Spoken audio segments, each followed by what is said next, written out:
Hello, I'm Dan McDowell, longtime professional broadcaster. Why subscribe to our Patreon podcast?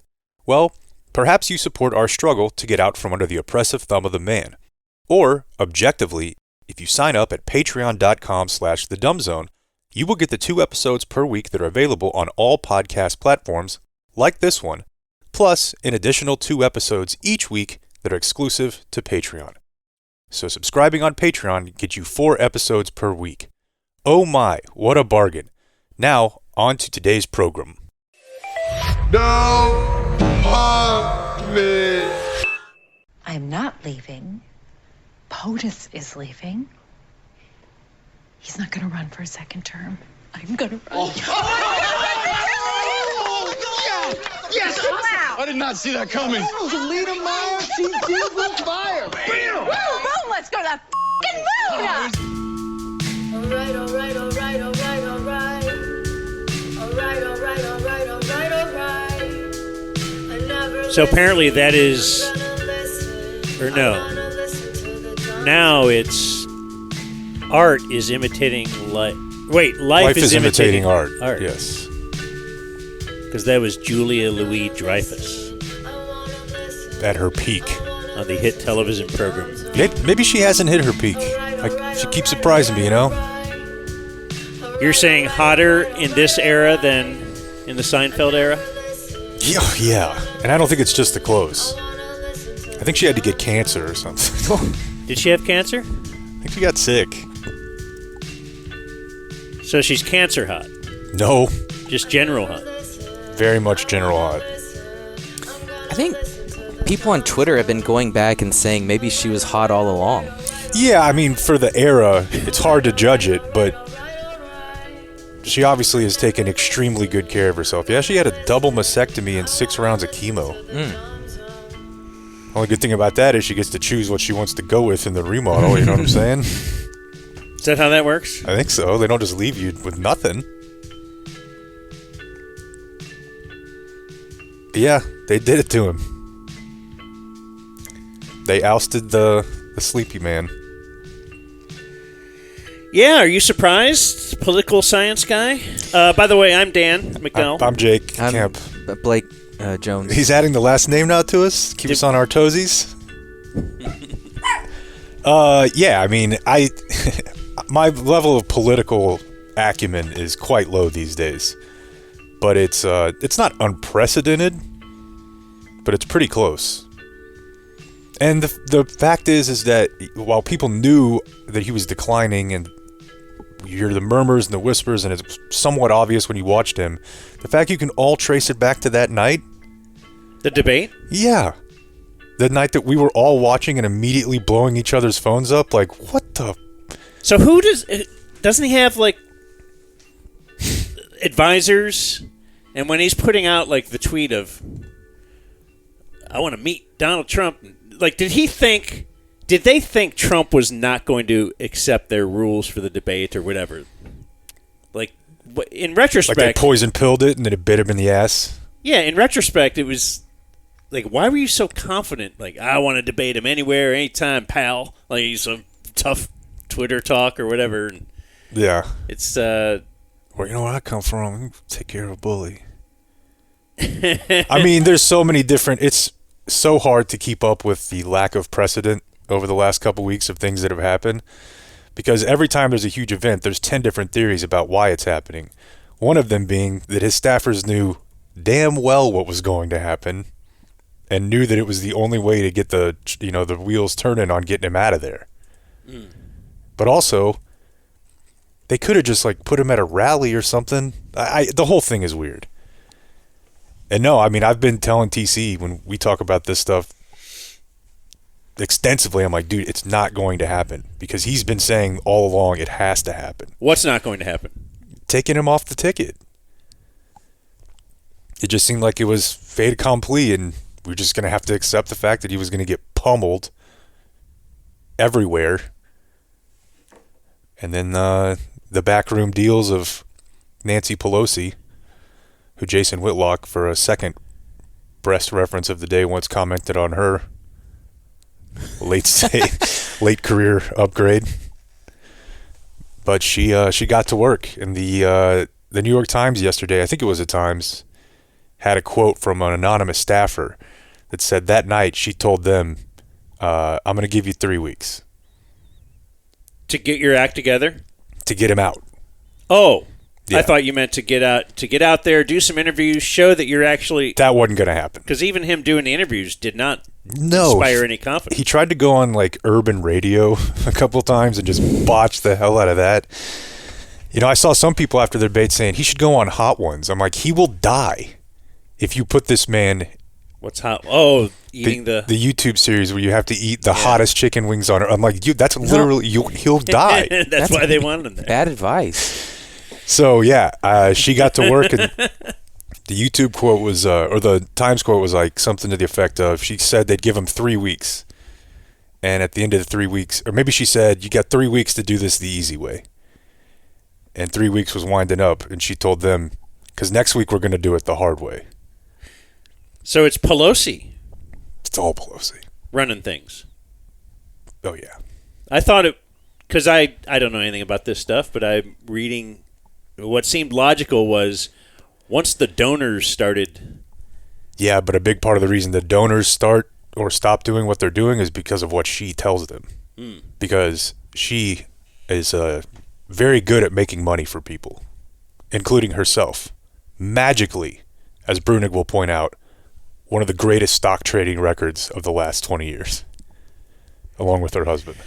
So that law will never get changed. Where like that congressmen seems should like the be most able to basic thing we should prohibit. Such insider trading, yeah. Like she would literally go to China and in the course of a week or so purchase a bunch of stock for something, and then news comes out that she had negotiated some sort of deal for that. Yeah. So, well, anyways. what are you going to do? I guess talk sports. Talk about Julia Louis-Dreyfus. It is wild, man. I couldn't believe it. I thought it was fake. Is that how you think of everything when you first see something on Twitter? I don't know if you learned it on Twitter. I didn't learn it on Twitter. Okay. That was the thing. Some of his staffers learned it on Twitter. Yeah, so I went to Twitter within 10 seconds of it showing up on television, but I was watching the end of the Open. The fifth major.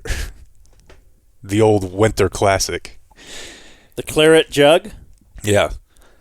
And seeing Schauffele get his, the jug and the speech and everything, and it seemed like... You're wiping your tears away. Almost immediately. I never thought he'd win 2 majors in a year. No. Let alone 1. No.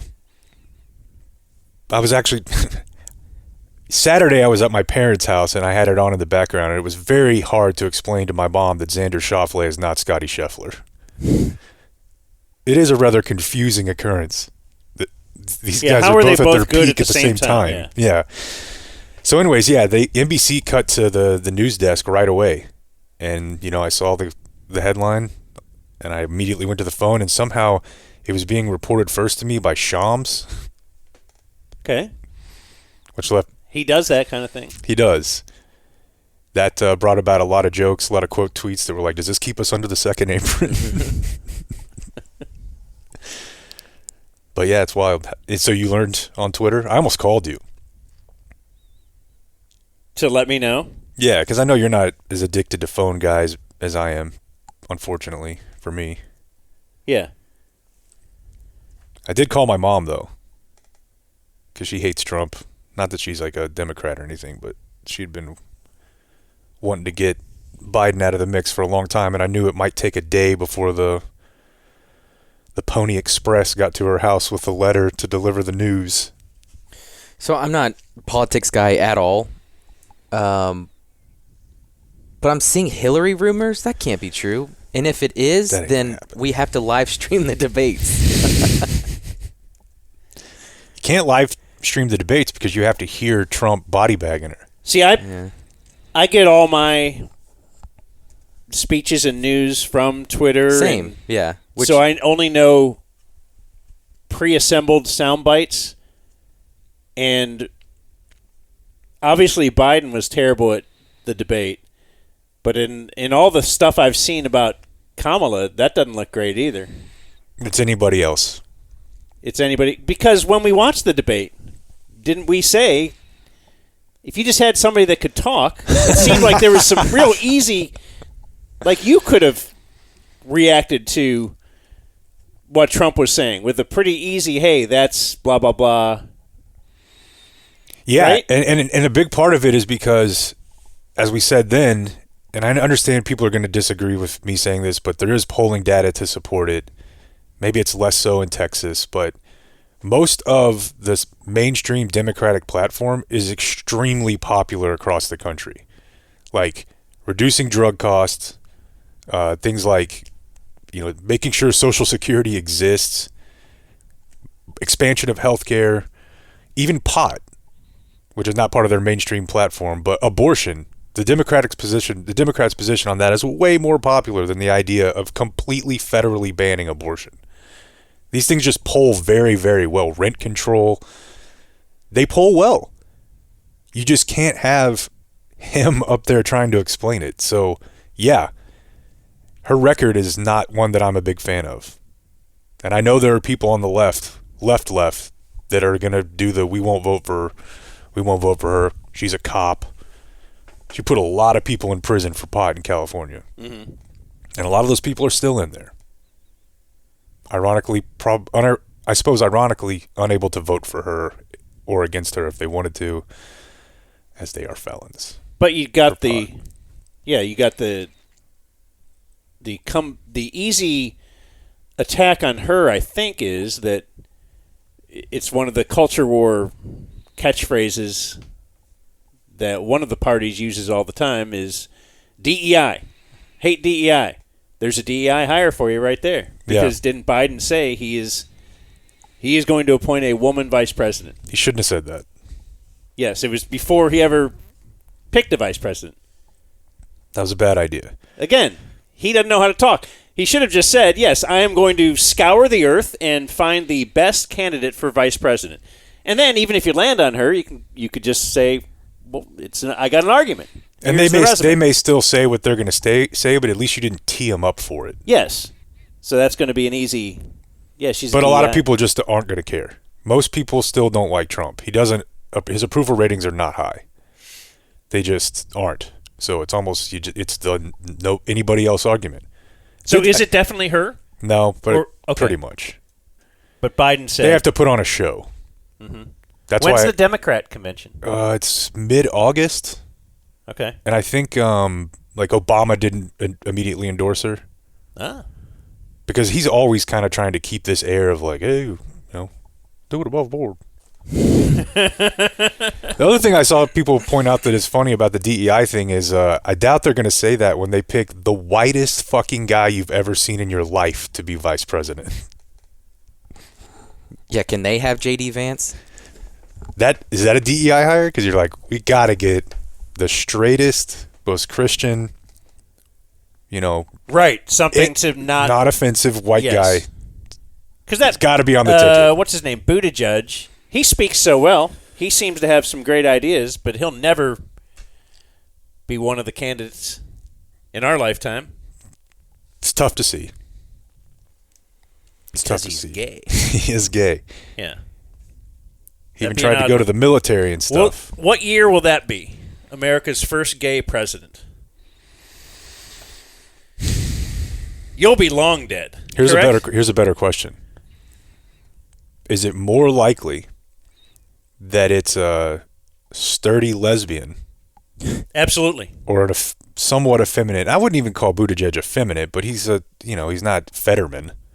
Like, is it more likely that it's a guy that looks like that, or a woman who looks like Liz Cheney or something, but is a lesbian? 65-year-old powerhouse. Yes, because people will equate that with her kind of being a man. Right. And so we can buy that. Right. Or will it be... Yeah, okay. That's the gay question. I was thinking the female question would be, do you have to be married to... But obviously Kamala... Yeah, I don't know. That was a funny one yesterday, too, when the right started freaking out about, hey, big red flag here, she doesn't have children. Of course, immediately The first president that you point out that didn't have children was the first president. Oh, really? Yeah. I didn't realize that. I don't think I did either. But it's He funny was too that busy it's kicking England's ass. That's right. And Just such a trees. wild. Was it just last week? Trump had got shot right before that. yeah, And the week before was the debate. Close. there's a such couple weeks in wild between, but yeah, we've few weeks here insane. that we're just moved on to this, moved on to this, moved on to this. That's what we have to do now, and it breaks my brain. I have a hard time with all this. It's kind of awesome. It is kind of awesome. And then you got training camps opening. I mean, jeez. Oh, I did like The NHL draft at the Sphere. The sports. I saw a funny sports thing regarding. I think it's regarding Biden. It didn't say it was regarding Biden, but it says so he's not returning next season, but they're going to let him coach the bowl game. I like that. Is there something weird going on with me, Blake? No. Okay.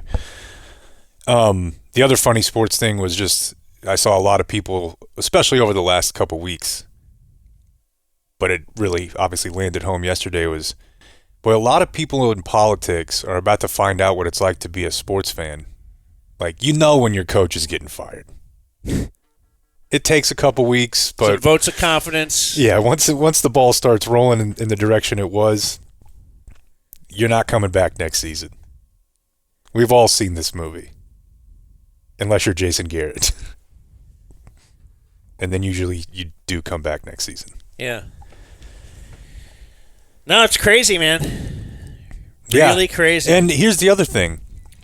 We'll have some audio from this later. I was all fired up over the weekend to come in here and play you guys audio from the Republican National Convention on Thursday night because we didn't have a show on Friday. That's right. So now that's another thing in the past 3 weeks. And I'm just going to tell you now. Yeah. So while you're watching that, and I'll play the mostly or all Hulk Hogan audio later because it's insane.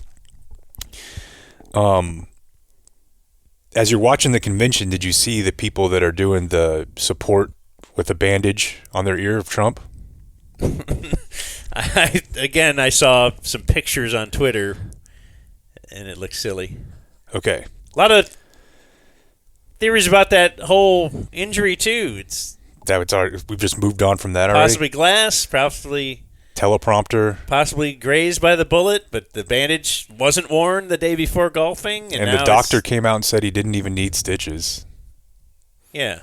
So my Twitter algorithm says there was a second shooter. Oh my gosh, second shooter? Yeah. And it was the sniper on the water tower that took him down. I can't handle it. Why didn't the Secret Service react quicker? I can't handle it.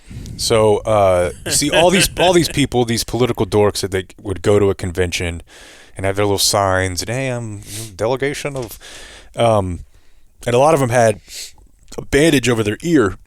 So I'm at our favorite car wash spot on Saturday. It's one thing I got done this weekend. You feel squared away? Dude, the kid scene, I mean, the amount of crushed up goldfish, Doritos, Cheerios, toys, it's the greatest feeling. Yeah. It's better than an actual shower. So I'm in line there at Mustang Car Wash. Now, again, this is in Grapevine, so I'm not that shocked.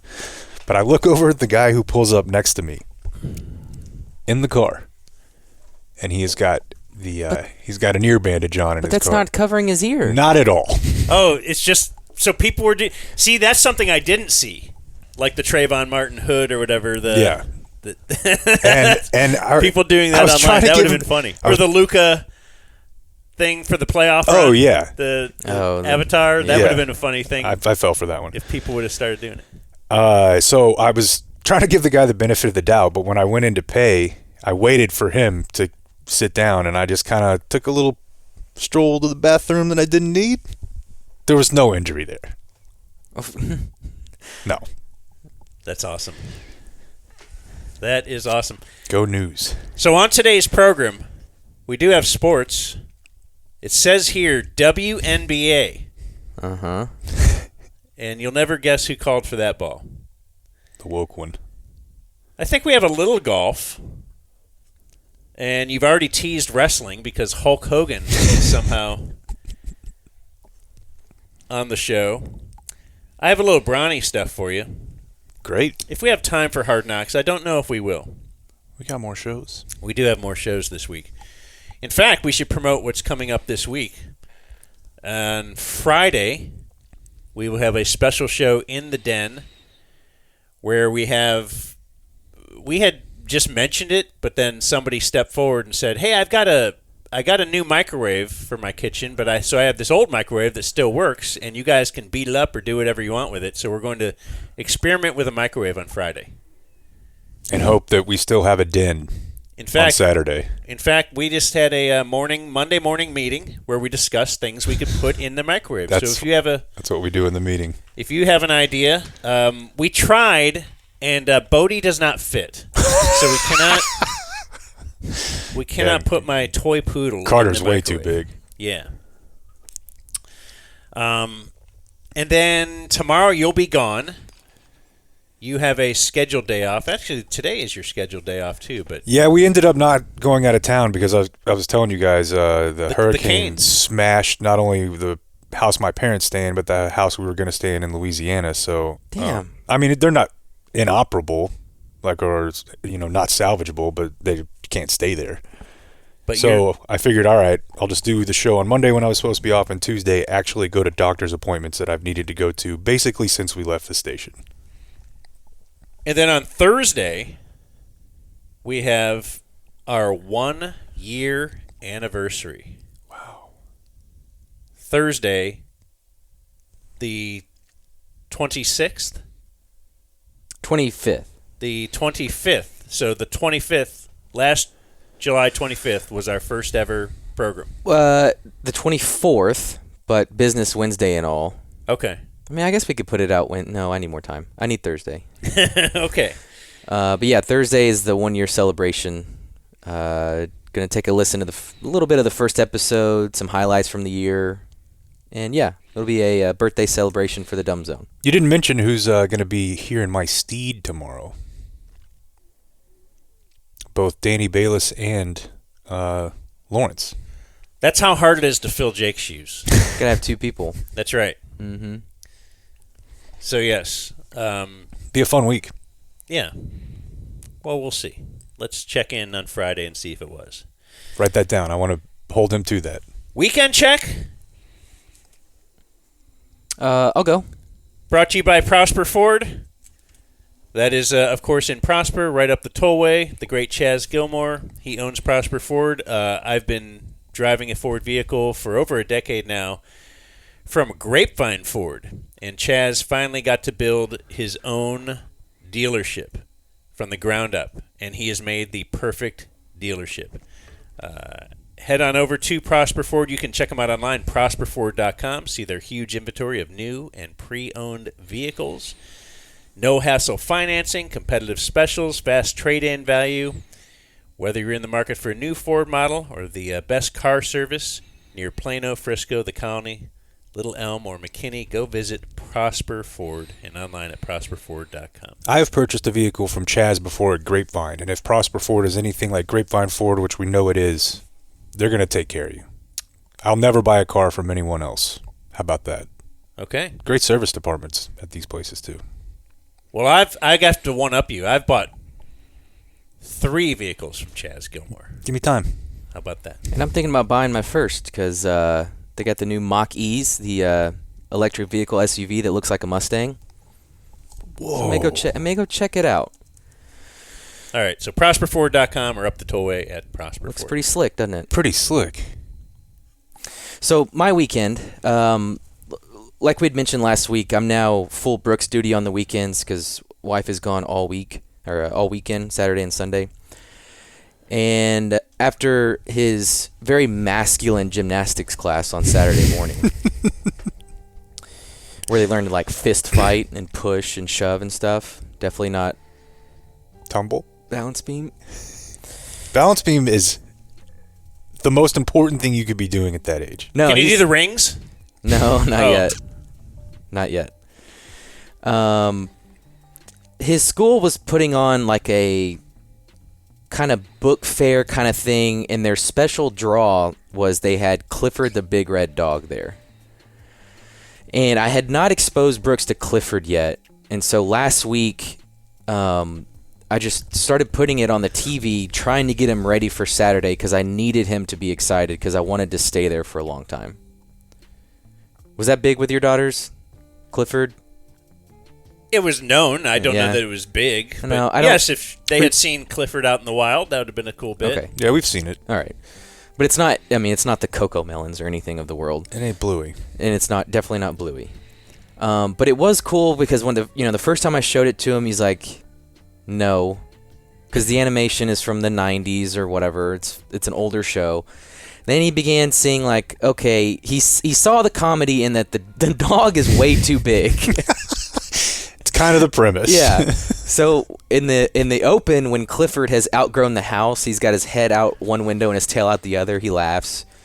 Clifford taking up the whole boat. He laughs. So he began to warm up to it.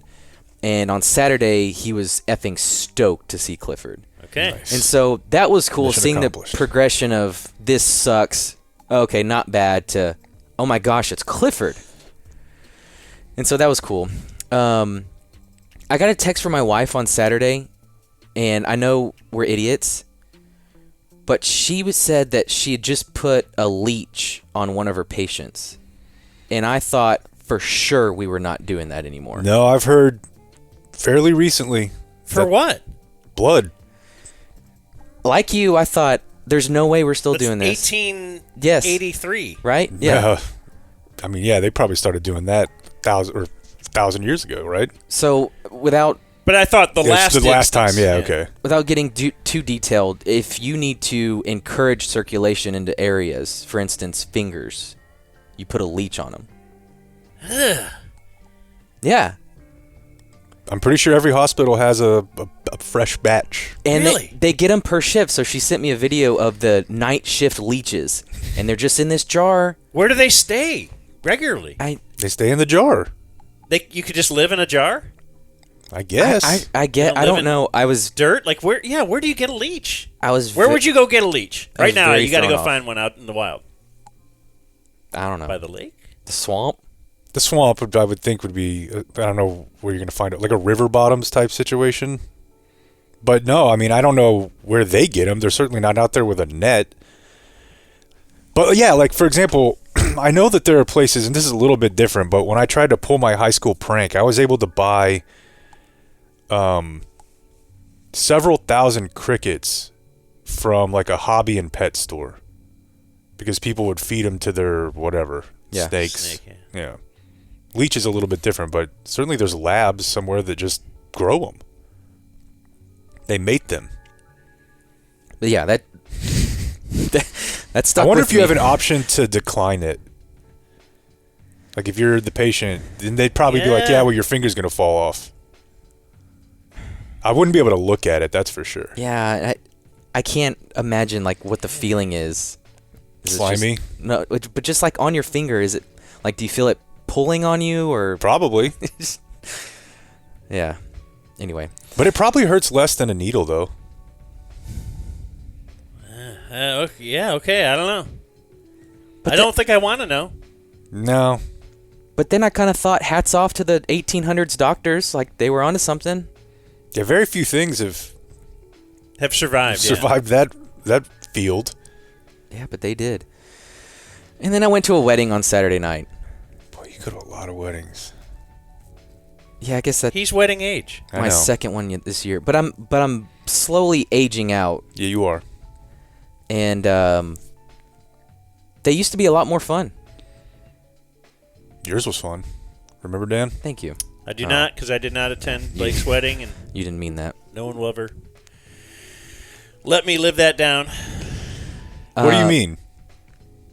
I don't know. Now it's like you've seen how many, what is it, ceremonies, receptions? I forget which one's which. And they're all the same.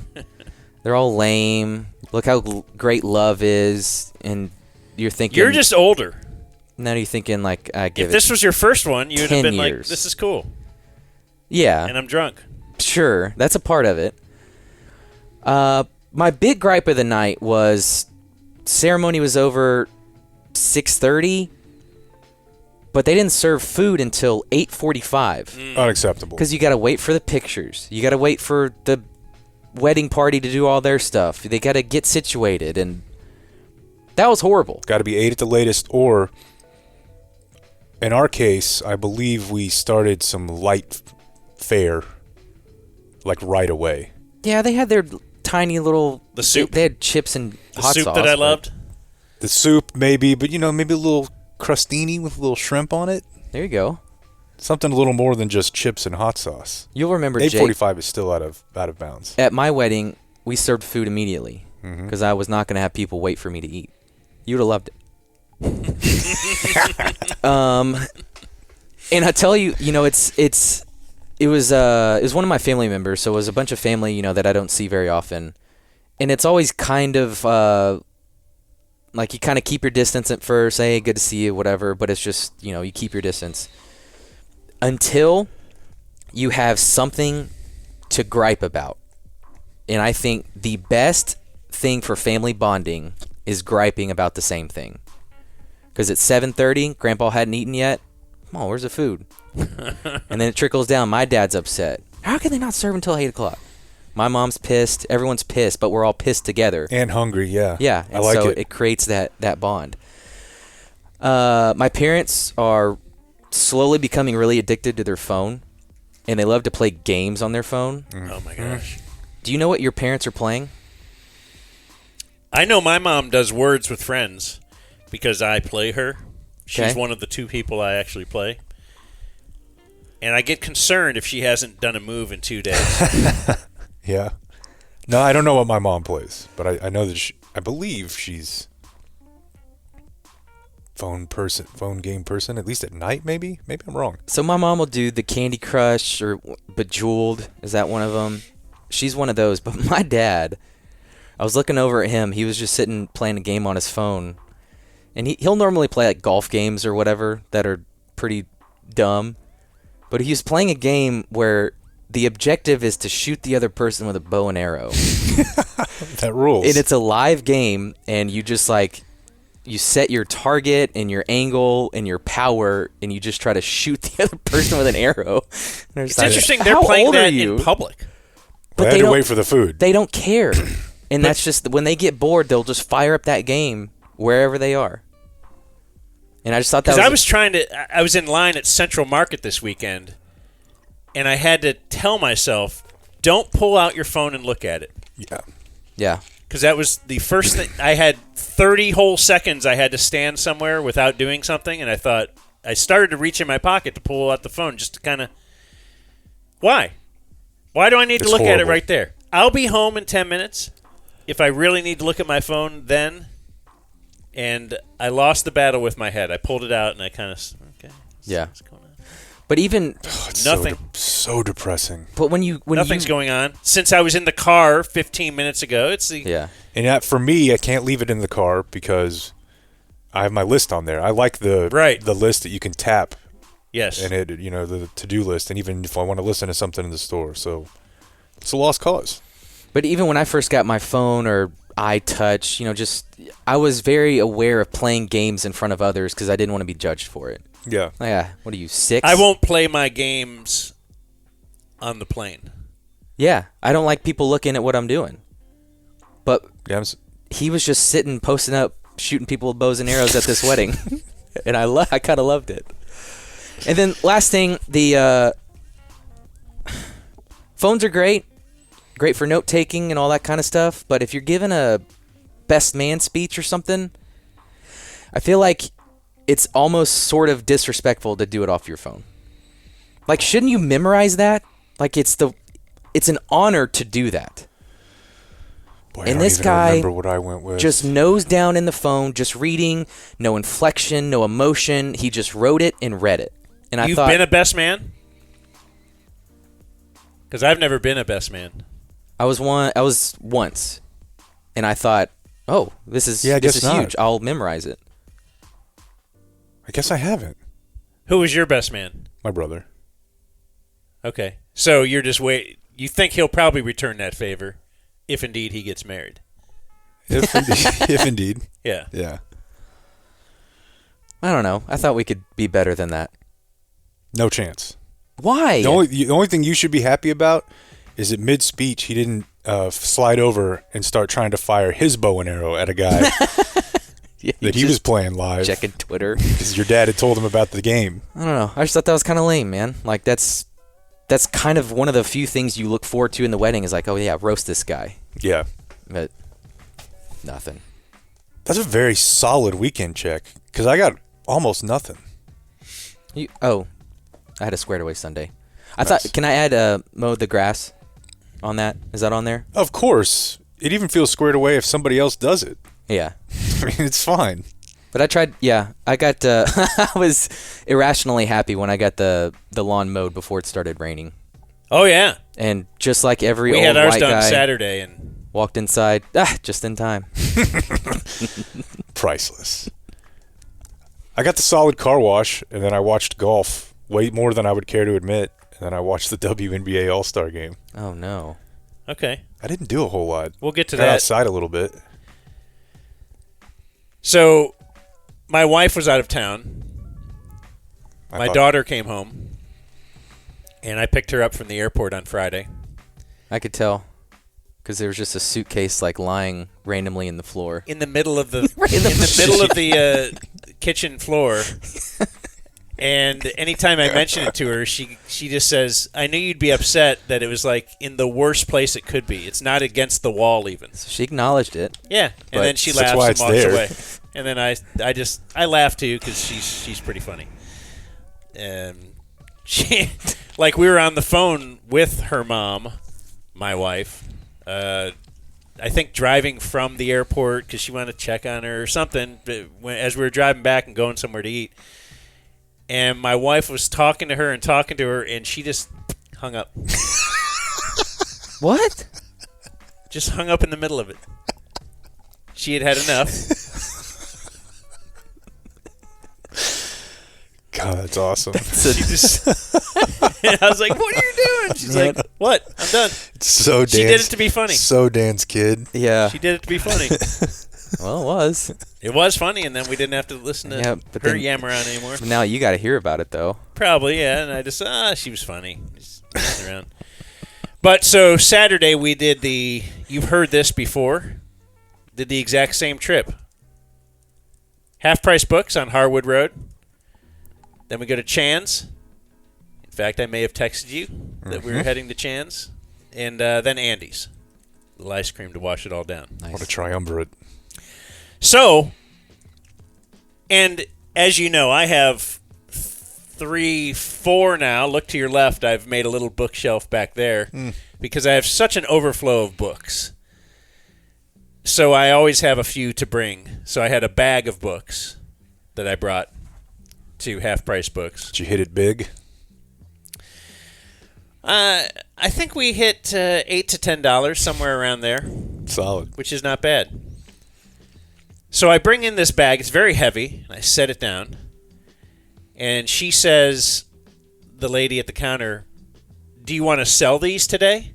And I'm like, yeah, I do. And I thought of some smart-ass things to say, and I just said, yeah.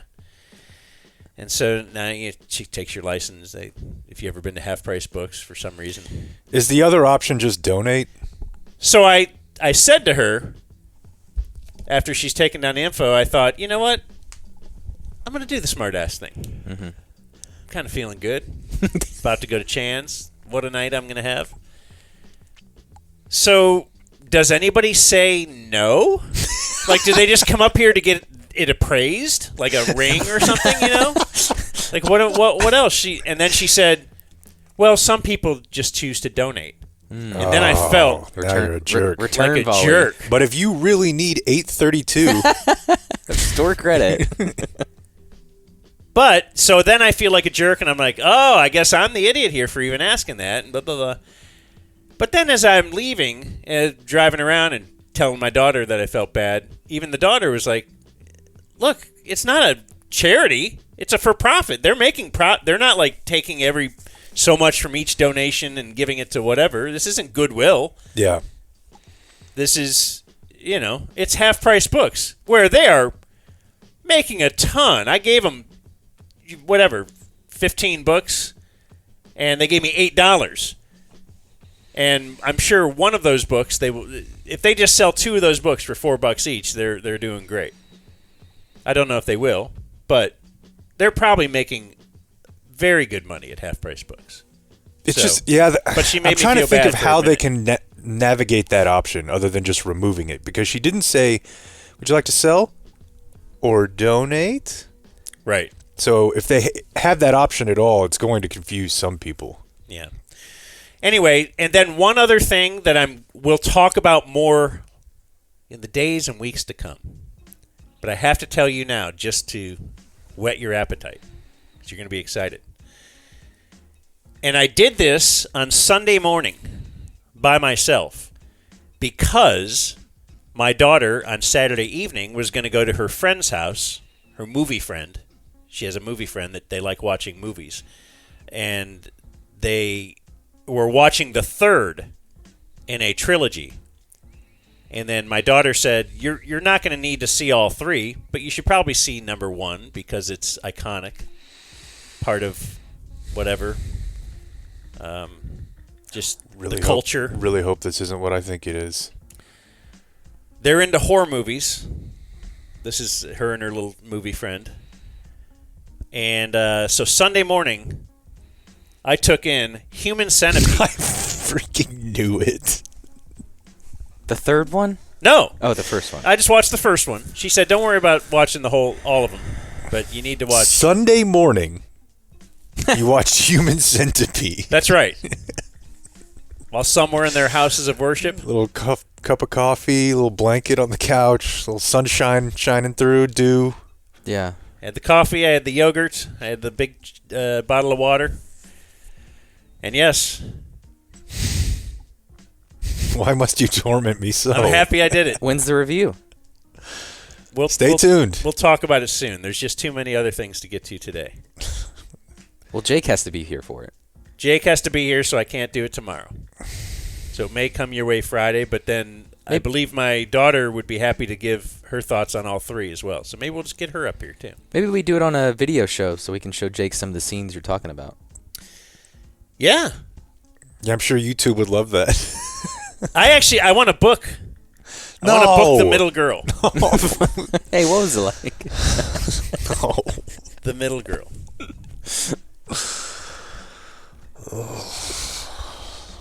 Why do you hate it so much? I don't know. I'm not into gore. Faces of Death guy over here. I'm not into that sort of thing. Like, I know it's hard to explain that I would watch the torture of some war political on terror. prisoner or something Yeah. like that, but just involving feces and the mad scientist element of it and the imprisonment element of it. That stuff has always given me the worst kind of nightmare. I will say you don't need to see it. Whatever you Thanks. think about I was it, not going to. whatever you think about it is what it is. There's not. If you read the Wikipedia review Yeah. or rundown, you know what it is. There's not a lot of extra. It's kind of right But there at the it's- title. Yeah. From the wonderful world of sports, Radio Sports Scoreboard. Oh, yeah, I like that. Thanks, So Tim. I have a little bit. I was thinking about Bronny this weekend, and I think this will lead us to WNBA talk, since you wanted to talk WNBA. Mm-hmm. But I was thinking about Bronny and the whole nepotism thing. That people are decrying the nepotism of Bronny. And the reason this is different than front office nepotism is that this affects the team on the field. This affects the team on the court. Like, that's a slot that could go to somebody else. And the money that they're paying could go to someone else. So that does affect the Lakers. Now, you could also argue, well, it affects the Lakers because they wanted to keep LeBron, and that's the best way to make sure we keep LeBron and to keep LeBron happy and all that kind of stuff. Boy, a lot of LeBron stuff eking out about from the Olympics as well. Yeah, what are they doing? Messing around with South Sudan. Did you see that LeBron said he was humbled to be chosen as the flag bearer for the... No. I did not see that. I saw him save their bacon. He carried twice. Come on. They almost lost to South Sudan. They should have lost until he took over. So overtime, yeah. Is Sudan a country and then South Sudan is a country? That's not a question I have the answer to. Okay, good. I thought you guys would look at me like, of course, South Sudan. Everybody knows South Sudan. They're way better than North Sudan. Anyway, isn't, though, if you hire your son to be the GM of the team, doesn't that affect things worse That was going to be my rebuttal. than a player? How about you have a lame duck quarterback and your receiver's not going to show up to camp? Like, that seems kind of bad, too. Like, it just feels like that could really, but at least the fan or the media screaming about the LeBron nepotism that we've never seen something like this before is that, yeah, but that's a player. It's a player on the court. That really affects things. I think it affects things more if you're the GM. Yeah, especially because he's not really going to play. Now, if they started like forcing him into crunch time minutes, I would have a problem with that. So, is he the worst player in the NBA? Because that leads me into my next thing. I was trying to think of who is the worst player in the NBA, and I wouldn't even know the worst player in the NBA because they have 12-man rosters. Maybe the worst player who averages at least 2 minutes a game. I don't know how we would determine the worst player in the NBA. But as so you texted us, hey, I'm watching, you guys aren't going to believe this, but I'm going to have some WNBA audio because I'm watching the WNBA All-Star game. So apparently this was the All-Stars versus, or whatever All-Stars are left, versus the Olympic team. Yeah, so they've built the Olympic team.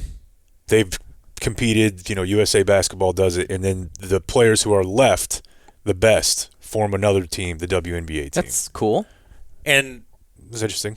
When I tuned in, at least, the WNBA players, which had Caitlin Clark and Angel Reese, because they were famously left off the Olympic team, they were kicking the shit out of the Olympic team. Cool. Did it end up that way as well? Yeah, and they were not ahead, I don't believe, at half. They were definitely not ahead in the second quarter, and I feel like they were down. Who, the All-Stars? Yeah, a little bit in the third. And then a lady who plays for the Wings went freaking ballistic. Okay. Not Caitlin Clark, though. Arike Agunbowale. Oh, yeah, the Notre Dame. She won the MVP. That's impressive. She hit the big shot. She won the All-Star MVP like 2 years ago, maybe 3 years ago, and then she won it again this time because she went Steph Curry. Like, she couldn't miss. Okay. She scored, I want to say, 21 or 22 in the third quarter alone, and then they just buried them. So, really, more wind in the sails for the people bashing the Olympic Committee for not putting Caitlin Clark, maybe not putting Angel Reese. This this girl on there, whatever. They got embarrassed. And it doesn't. You don't have the excuse that the men have is, hey, we just put together this team. They're still getting to know each other, how to play together. South Sudan has been playing together every day for years, and they blah, blah, blah. Well, you don't have that excuse because Angel Reese hasn't played with Caitlin Clark and this other girl, whatever. Yeah. These are two teams that are just slapped together. So you would think the Olympic team would be a bit better. But my question was, so you made me tune in. Not made me, but you just said, hey, I'm watching this. So I thought, okay, I'll tune in right now and see what's going on. I watched for like 2 or 3 minutes, and I'm like, I just don't want to watch this. And in my head, I was thinking, I don't want to watch this because I'm trying to think let's say Caitlin Clark. Caitlin Clark, where would she rank if she were a boys' high school basketball player? Would she be the 50th best one in the nation? No. The 200th best? High school, worse than that? Probably. That was my basic thought in my head is I don't want to watch it because I'm just not watching whatever. Top competition. And then I thought, who's the worst player in the NBA? Is it Bronny? Because Bronny wasn't even that good in college. He averaged like 4 points a game in college for a really, a Division I school. Would he win the WNBA MVP if you allowed him to play WNBA basketball this year? I think he would be an All-Star, but I don't know, man. He's just not. He's not good. They had a dozen shooters out there better than him the other night, and I know that's a much bigger part of their game, but he could not beat. Let's just say half a dozen. There's half a dozen women that were out there the other night that he could not beat in a 3-point shooting contest. I would put money on that. Okay, but obviously he can maybe body him and take him to the hole, or possibly. He is only 6'2". That's the thing, is that if he were 6'5", it would be pretty tough. But Brittany Griner's almost 7 feet tall, right? I mean, so if she's at the rim, she's bigger than almost anybody he saw in college, and she's not alone. Like, let's see how big. So there are, in theory, then, some WNBA players that could be in the NBA? No, no, I don't think so. It's just a matter of, I know like logically this might not all make sense. What I'm saying is that he, on a night-to-night basis, would be very good, but if he showed up in that game against the best that they have, I don't think he would just take over. If you took like the 25 or 26 best WNBA players and created 2 rosters and then he just gets dropped in, he would be very good, but I don't think it would be just like, he can just get 60 whenever he wants. Okay. I don't think so. And I'll tell you something else, too. The WNBA team was definitely trying very hard, but so was the Olympic team. And it was, dare I say, kind of cool to watch. Because I've at least heard of like half the people out here, and they were playing a high level of basketball. And this is the one thing that's going to really piss people off, because I was thinking about this when you said, the top 200 high school players. The best version of WNBA basketball, which is what that was the other night, is so much more pleasing to the eye than a random college basketball men's game to me, where it is just like just trying to get blood out of the turnip to get a bucket. Like, they just pass the ball so much and nothing happens in the college men's game. And I find it, I can't do it. Mm-hmm. I can't watch them score 16 points and a half because none of them can shoot. Now, it's a different line, but still, I mean, there's multiple times where they're running in the WNBA All-Star game straight up NBA sets and executing them well and then getting what would be a dunk in an NBA game, but an easy layup or a wide open three, and they just drill it. And they're not as big, so there's more space on the floor. For sure, yeah. But they, a couple of them are, I guess I don't really know how big most of them are. I would imagine 6 foot would be about average. Brittany Griner's only 6'9". Maybe I'm wrong. She's having a child, by the way. Her wife is. Yeah. She corrected the interviewer for saying, "Are you excited to be a mom?" She was like, "No, Pops. Dad." Yeah. Okay. You don't have 2 moms. Okay. Well, it's probably different in every situation. Whatever you want. So I noticed pretty early on that I was very entertained by their play-by-play guy. They had a female color commentator, a male play-by-play guy. I'm sure one of our people will weigh in and tell me who this guy is. I never even wrote the name down, but he's kind of a wild ride, and he's really trying to sell you on what a big deal this night is for the WNBA, and the WNBA is here, and look at the stars, they're out. And he's, I guess, calls a lot of WNBA games. I think he's the main, he's their brain, I guess, because he's really into the league and really into the game, and he's going to let you know about it. So the first cut I have here, Cheryl Miller, legend, was coaching, because the game was in Phoenix. I guess that's where she was first coach, or don't ask me. Something. She was coaching the WNBA team. And there was a lot of mic'd up situations going on, especially in the huddle. and she was trying to illustrate a play, but she wasn't doing it on a whiteboard like normal. So you can hear her talking, and she's pointing at Caitlin Clark, and she's like, "You're going to come off this screen, do it at this time, in this angle," and that's where we pick it up. All right, it's got to be quick. All my guards, spread out in high sight. 4-3. Pick and roll, let's go. Pick and roll, let's go. Let's go. They need to get Cheryl Miller a whiteboard for those who are visual learners. Like myself. Like, draw this up for me, coach. That wasn't that funny, first of all. That's Ryan Rucco. Ryan Rucco, okay.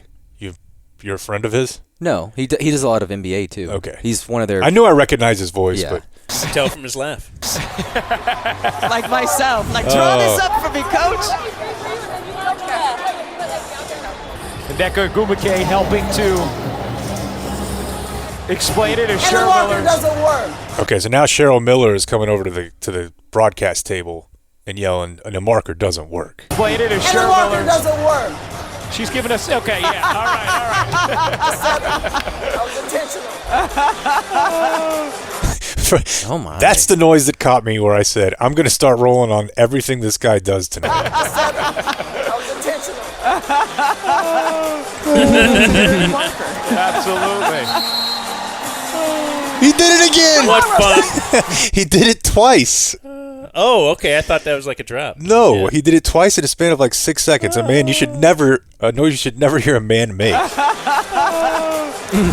get her a new marker. Absolutely.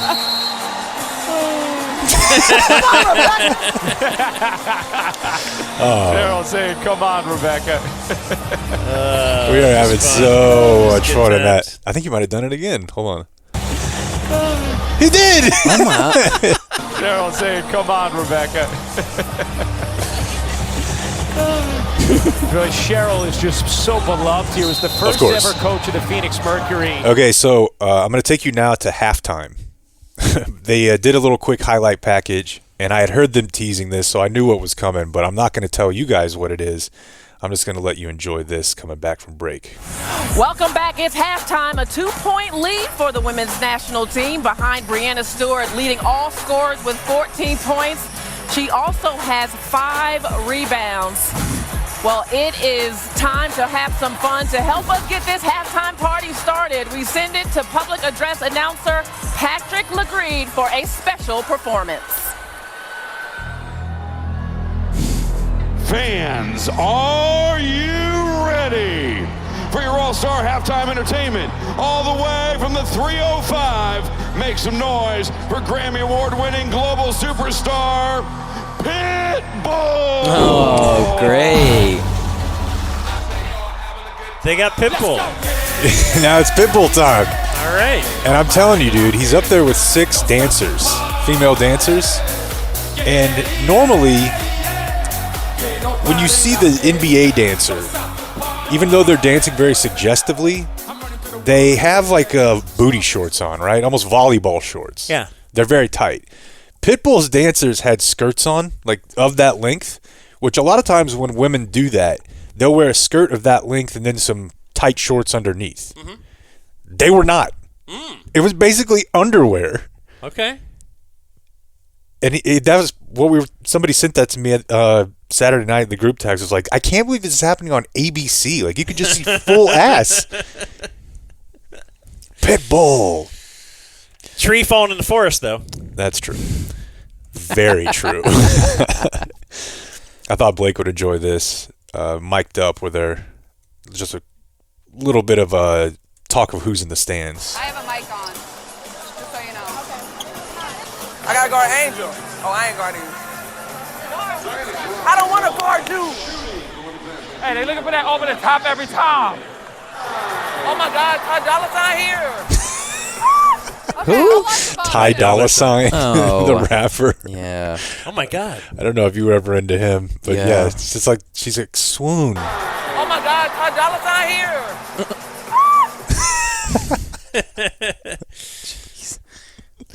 Like, I'm not sure he could get courtside seats at an NBA regular season game. That's not true, but at the end of the first half break, they got Holly Rowe there, and she does an interview with, I guess it's Breanna Stewart, and she starts the interview in the tunnel. almost near the door of the locker room, and then they conduct the interview walking down the tunnel, and it wraps up basically at the baseline. It was weird. I thought, why not just let her walk down here and do a stationary interview like everyone else does? May not have time. They may have gotten more time this way, I think. Maybe Aaron Sorkin is producing the broadcast. Perhaps. Boy, did you see he had a big weekend. No, why? Just because it seems like a West Wing episode? No, because pretty much everybody's tired of his shit and tired of the West Wing, like, philosophy and politics. You've hated it forever. Yeah, from day one. And he wrote maybe an op-ed in one of the big papers. It said something of like how I would write the Democrats' plan right now for drama or for television. And his big suggestion was that next month at the convention, this is before Joe had been axed, they should not nominate Joe Biden. They should not nominate a Democrat. They should nominate Mitt Romney. Okay. Most of the reaction was like the one you just had. All right. So let's go to that Holly Rowe interview and get a little juice from the play-by-play guy here. How much fun is this environment and all the eyes that are here tonight? How much fun are you How having? much fun? Your Dan's favorite question. You having a good time? How much fun is this environment and all the eyes that are here tonight? Incredible atmosphere. Obviously, Phoenix has been an amazing host for this All-Star game, and just continuing to make sure that we go home and get ready to go to London and get this done. Thanks so much. Good stuff with Stewie. Thank you, Holly. He just sounds condescending. Like he's meaning to come off excited and stuff, but it's not. Sounds Family Guy-ish.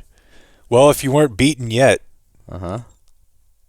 this is somebody that they welcomed into their huddle in the second half in Cheryl Miller's huddle. Well, we saw Cheryl Miller call on Annie Myers-Drysdale earlier. Now her and Annie call on Ted Lasso. They bring Jason Sudeikis in for the fourth quarter huddle with Team WNBA leading after 3 over the USA Women's National Team. Ari. All right, you don't need to hear the rest of it, but yeah, they go to a shot of him in there doing his Ted Lasso bit. But that checks out, right? The fans of the WNBA definitely love Ted Lasso. Yeah. He's doing everything he can to avoid saying the word gay. And I like Jason Sudeikis. Yeah. That's what's bothering me about this whole Ted Lasso phenomenon. Yeah. Because I now want to not like him. And then, here's a review of Pitbull from the play-by-play guy. This was maybe later. Wait, I wonder if he had a problem. It wasn't that good, maybe. Technical issues. He didn't play my favorites. You know, I thought the set list could have been a little stronger. Skirt's too short. Yeah. Out of bounds off of Jonquel Jones. And it will be the USA Women's National Team ball. Oh, yeah. Little slow-mo dance move there. Okay, so they showed like a a little clip of the crowd that it looked like it was from the concert. It was a really confusing cutaway because it was mid-play or, after a made or missed basket. And they had like kind of slowed down the crowd dancing to Pitbull, and it lasted about 3 seconds. I have no idea why they did this. How are you not terrified by this thing? Oh, dude, I didn't even know about it. See, like, it's just flying above my head. We'll take care of it in the break. It's got a stinger. We'll take care of that in the break. Oh, it's a mud dauber. He's fine. And Dan's just going to put him on his shoulder for the rest of the show. Yeah, he's fine. You should try to get him on a leash like on Jackass. Get a little string and You tie a knot. could. He would just sit there and let you do it. That's how cool he is. All right. We're almost done, Blake. We'll take care of We this. have a wasp in the den here, but it's a mud dauber. How did they get in? Okay, hey, look. I'll watch your 6. You got to watch mine. Got you. All right. And it will be the USA Women's National Team ball. Oh, yeah. Little slow-mo dance move there. Hey, Pitbull was terrific at halftime. Absolutely outstanding. Taurasi can't hit the 3. She's still playing. I left all that in there for you just so you could tell. The analyst gave him nothing. Absolutely. Yes, yeah. And then it was right back to it. Okay, and then this last one, it was, I imagine the ratings were solid. I think we can at least acknowledge that the WNBA is as popular right now as it has been in quite some time. Caitlin Clark's a big deal. The rivalry with Angel Reese is a big deal. It's Olympic season. I don't know. They're selling way more tickets than they ever have before. It feels like it's probably the peak. Yeah. I was going to say, I know maybe early on, the early excitement for it, a lot of them are hot now. They're all posting thirst traps on their entrance to the game. Yeah. So there were, more celebrities there than maybe in years past, but I stack this up to like an NBA game. Okay. The Stars are in the building in Phoenix. Sue Bird, Megan Rapinoe here. So a lady who just used to play basketball. Sue Bird. And then, Not just used to play basketball, but, Megan Rapinoe is always going to be in the mix at these things. Soccer? Yeah. How about Paige Beckers, Cheryl Swoops, Kim Hampton in the building, Vanessa Bryan here. Now, these are all players or former players? They're all women. They're all, And now here goes to... Yeah, these aren't surprises yet. No. Oh, my gosh, I can't believe. That's how you say Paige's last name? I thought it was Buchers. I've actually heard it both ways. I'm going to trust this guy. Yeah, I'm Cam Brink, though, so... This is weird to me because I feel like it was a shot of Vanessa Bryant and one of their daughters, but maybe there's also someone named Vanessa Bryan, but I don't think that's a name that you would be messing up. Kim Hampton in the building, Vanessa Bryan here with her daughters. No T? Yes. Kathy Engelbert, the commissioner of the WNBA, with her daughter. They got the commish. So Kathy Engelbert, first of all, have you ever heard that name before today? Of course not. I'd never seen her. Like when they panned to her, I'm like, okay. But is it funny we have to also say they're here with their daughters? Oh, that's a big player here. Can they not be? They're trying to kill a weekend, too. Did their son say absolutely not? Like, how about just and their kids? Or it's got to be their daughters. Like in the building. And so is Adam Silver with young 7-year-old Louise. Little daddy-daughter trip to the WNBA All-Star game. Shannon Sharp catching the action courtside. This has become such an iconic event. I feel for Aubrey Shannon Plaza. Sharp, ESPN employee, right? Yeah. Okay, doesn't count. Is he still? Yeah, right? Now, the name you're going to hear here next is at least a big deal to us because we love her for many, many things. It's Shane. Oh, a lady. And they cut to her on the sideline, and she has crutches. And they're messing with like a bag of ice on her knee. Such an iconic event. I feel for Aubrey Plaza. She came this weekend with a healthy knee. She's leaving with a torn ACL thanks to a hearty game of knockout at the Mercury practice facility. I did not know it was possible to tear your ACL playing knockout. Look at Super trying to help her with her ice. Gulmake off the delivery from Gray. So they cut over to Aubrey Plaza, and she's looking as Aubrey Plaza as ever. She's got a backwards hat on, a big T-shirt, couple drinks right below her, but she's got kind of a knee thing on, and she's on crutches. Okay. Go home. You would think. Well, she came there She had sunglasses on, so she was definitely partying. Yeah. I'm pro Aubrey Plaza for sure. I am too, but I don't know that it's good for the women's game for anyone to point out that a woman can tear their ACL playing knockout. Showing up. I wouldn't have said that part. All right, there's my review. It was a fun time. Nick, if it's about loving this great game. Yeah. Thanks to all the that. crew. You're, as I affectionately and respectfully call you, the workers. They put the pictures out. We do the rattling. We have an easy job. Thank you all. I'm a single child, and I've found at 65 3 brothers. Thank you. Thank you. Thank you, Nick. Bless you. You could only see what was in this tower. It's just surrounded by his CBS family and our families. Thank you, Nick, for gracing this booth and our lives. And now you and Lynn's will go to your happy place. To the big sky of Montana. Yeah. God bless you, Nick. I'm ready. Thanks, my friend. I'm ready.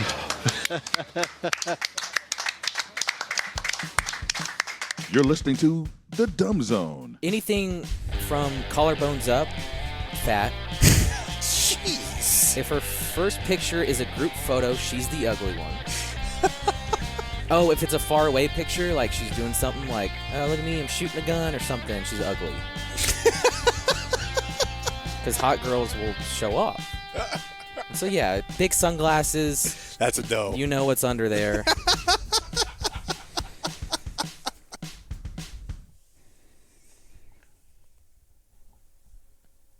No puppet. Okay. Want to see if you remembered. Oh, yeah. No, I was just going to forget.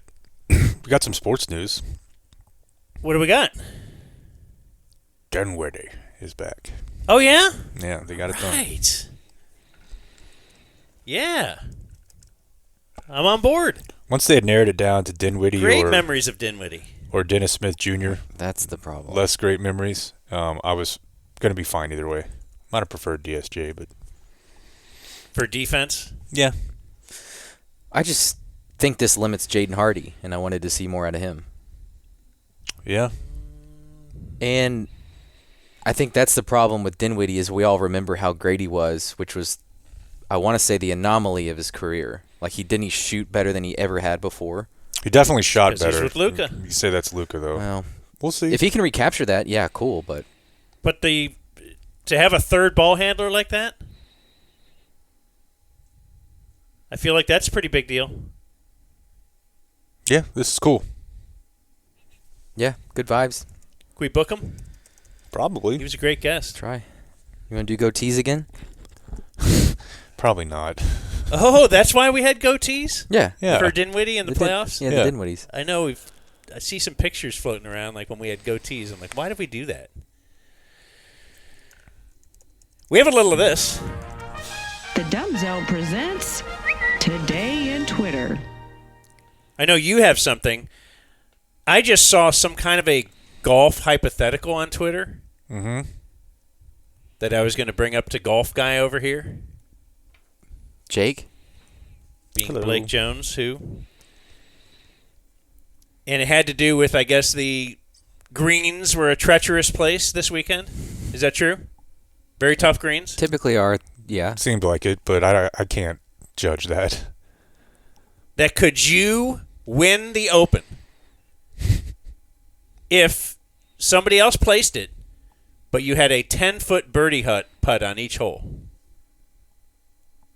They would obviously pick a very tough 10-foot, but it's a birdie putt from 10 feet away. Would you win the British Open? It's on every hole. Every hole. You just walk right up to the green. So they have to drive. What did Xander finish at? It was either 9 or 10. I think it was 9. So basically, I have 72 tries to make 9 birdies. Yeah. No. No. I don't know. At 10 foot, you play it a little safe. They're lightning. No, they're lightning fast, and that's if I two-putt all of my misses. You played a practice round. Okay, so you're familiar with how the greens play. I don't think so. What level of golfer would you have to get to say yes? I don't know. Maybe college golf. I don't know. I don't think the average person understands how fast and treacherous those kinds of greens are. Because, I mean, I could easily 4 or 5 putt on you, and that would take me out of the running. No, I don't think You'll get those back. No, I don't think I will. You'll get them back. Multiple people are going to hit us up and say, this is dumber than Bronny wouldn't be the NBA MVP. WNBA. Excuse me, yeah. I don't know. No, I mean, the average amateur... Like you said, too, you would have to then say, I am two-putting every other hole for sure, which is not necessarily a given. No, because if you miss, you blow it by, you're not going to make that putt. Yeah. You got to play it safe. I don't know. You want me on the bag? You could two-putt everyone, maybe, if you play it real safe. Maybe. Okay, all right. But then you're not 9 under. The percentage of pros making 10-foot putts 2 years ago was 41%, and that's on average greens. This is not good. Let's say I'm just half as good, which is not true. I'm making 20% of those putts, and then probably less because of how hard they were. So I'm making 5%? No. There's no way. Yeah, but you're... But if you're making 20%, it's 2 out of every 10. That's 14 under. So let's just... Yeah, I don't know. I still don't think so. Yeah. Don't be a pussy. Did you have it today in Twitter? Yeah, I didn't know if Blake knew anything about this. The story's about a week and a half old now, but it is kind of interesting to me. Because I believe it was...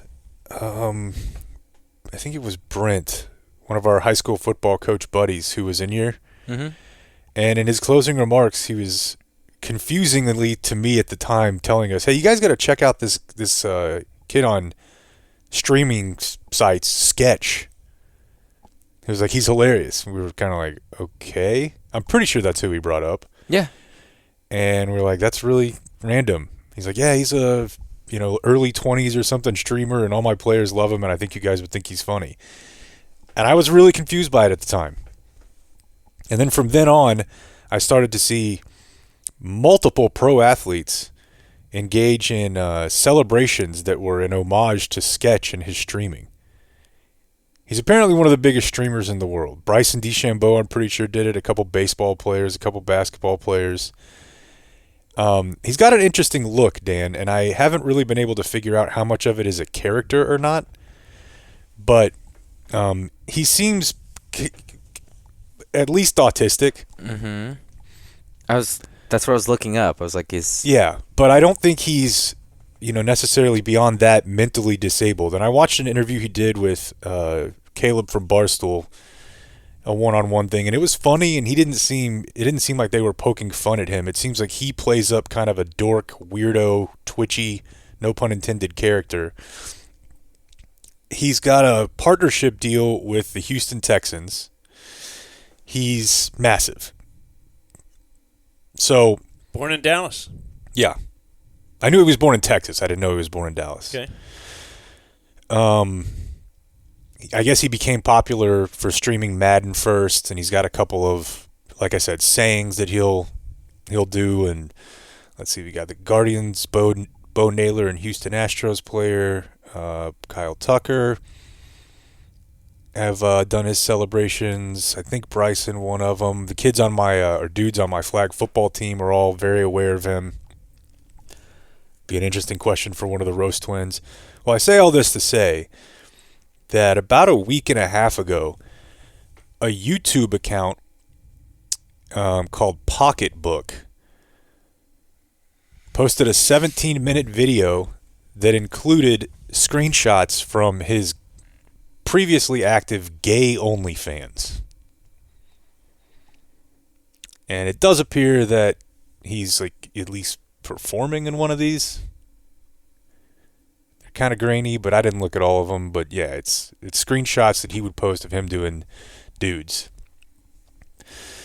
And they posted it, and they don't really have a reason for it other than they said being LGBTQ plus is not a career ender. So like, hey, what's the big deal? I'm comfortable posting this. But he told his followers, Sketch, after it came out, that he was, quote, that he was dealing with addiction at the time and facing addiction issues while creating those videos, and that he's been living under the threat of that coming out for 2 years, and said that his family got him through that time, otherwise he wouldn't be talking on the live stream he was on at the time. And the interesting thing about this is the response has been basically nothing but support for him. Like, I think whoever this YouTube channel is going to be like, oh, I'm jealous that this guy's got all these followers. I'm going to out him as a guy who used to perform on dudes on OnlyFans, and it's going to ruin him. And instead, now he's bigger than ever. Tons of these pro athletes have tweeted about him. Big Cat from Barstool tweeted like, hey, we support the guy. Sauce Gardner tweeted about him. Said, Sketch handled the situation better than a lot of people would have. Big Cat joked, or said, Sketch is awesome, and I hope he knows the majority of people, myself included, have his back. The founder of FaZe Clan. Okay. Who is apparently a big deal.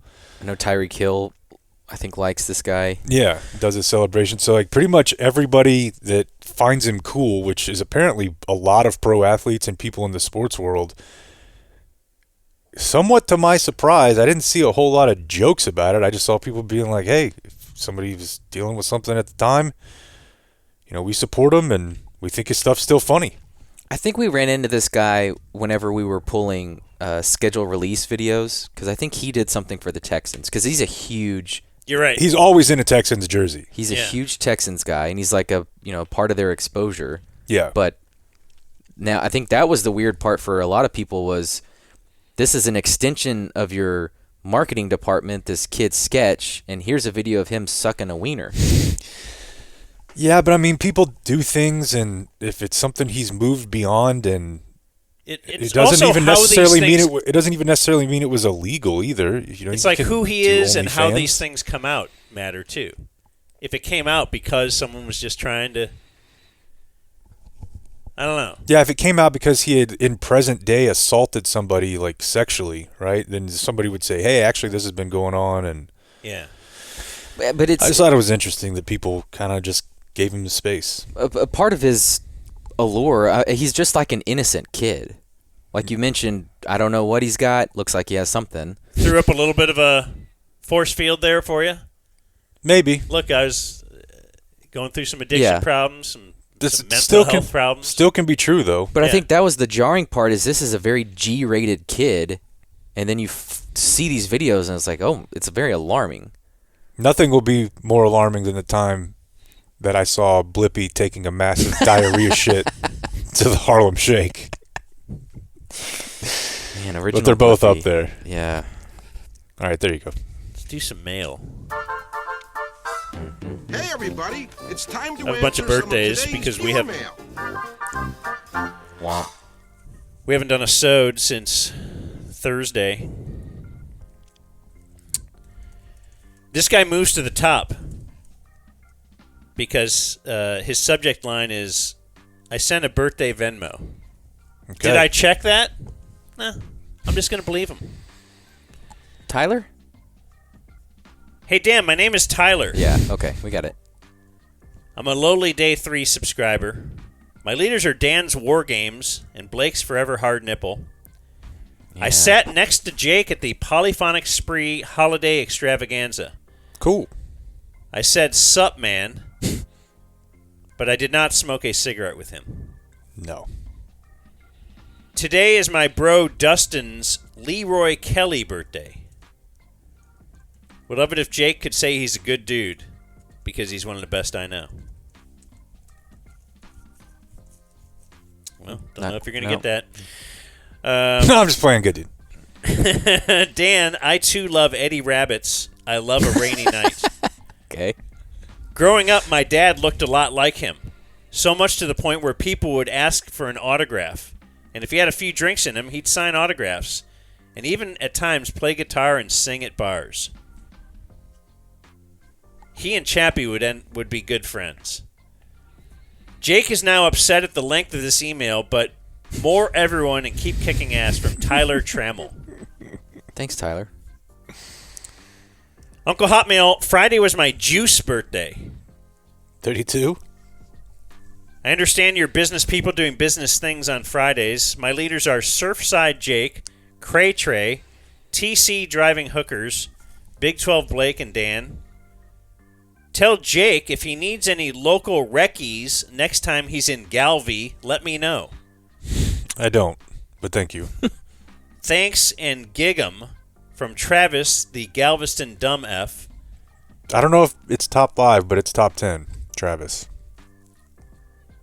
What? Aggie name. Oh, Aggie name? Day 1, number 388. He says, I didn't buy in. I'm authentic. Okay. It's going well, by the way.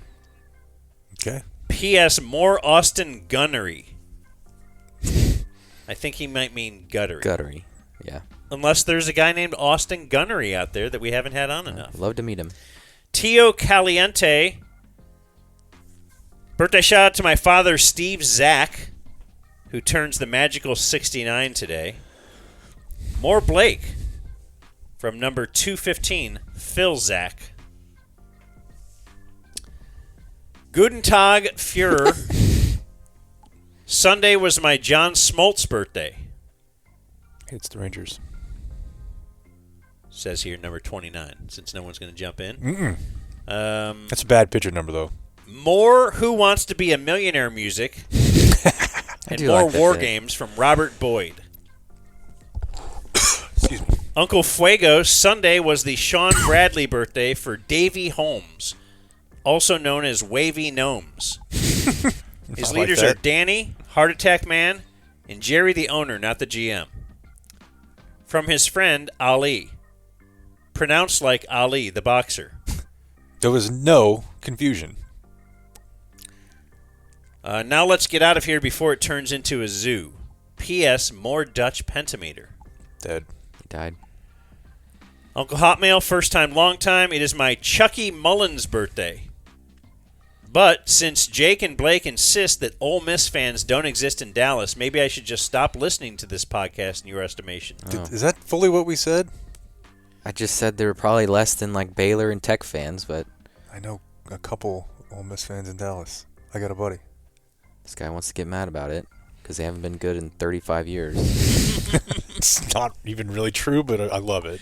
My leaders are Heart Attack Man's bank robber disguise, Dan's burner accounts, and Leather Jacket Jake. More Julie, more Haralabob, more Dream Team. Keep doing what you're doing, Playboys, and chase that Blake money. And then he says, instead of touch the clip, how about clip play from Austin?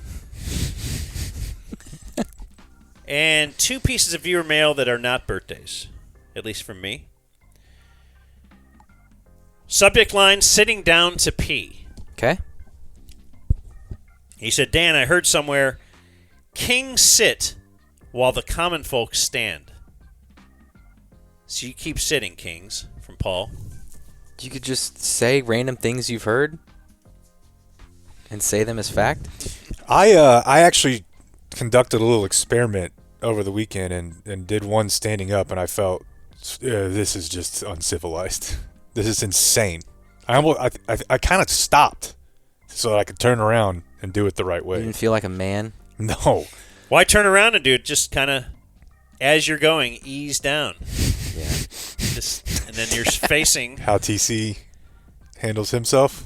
Or Butters, right? The laptop on the back of the... Doesn't Butters Oh, yeah, that's put a little stuff up there? Butters is a full undresser.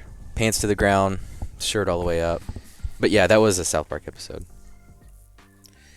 And then I got a very long email. Yeah, I wanted to make sure we got to this one.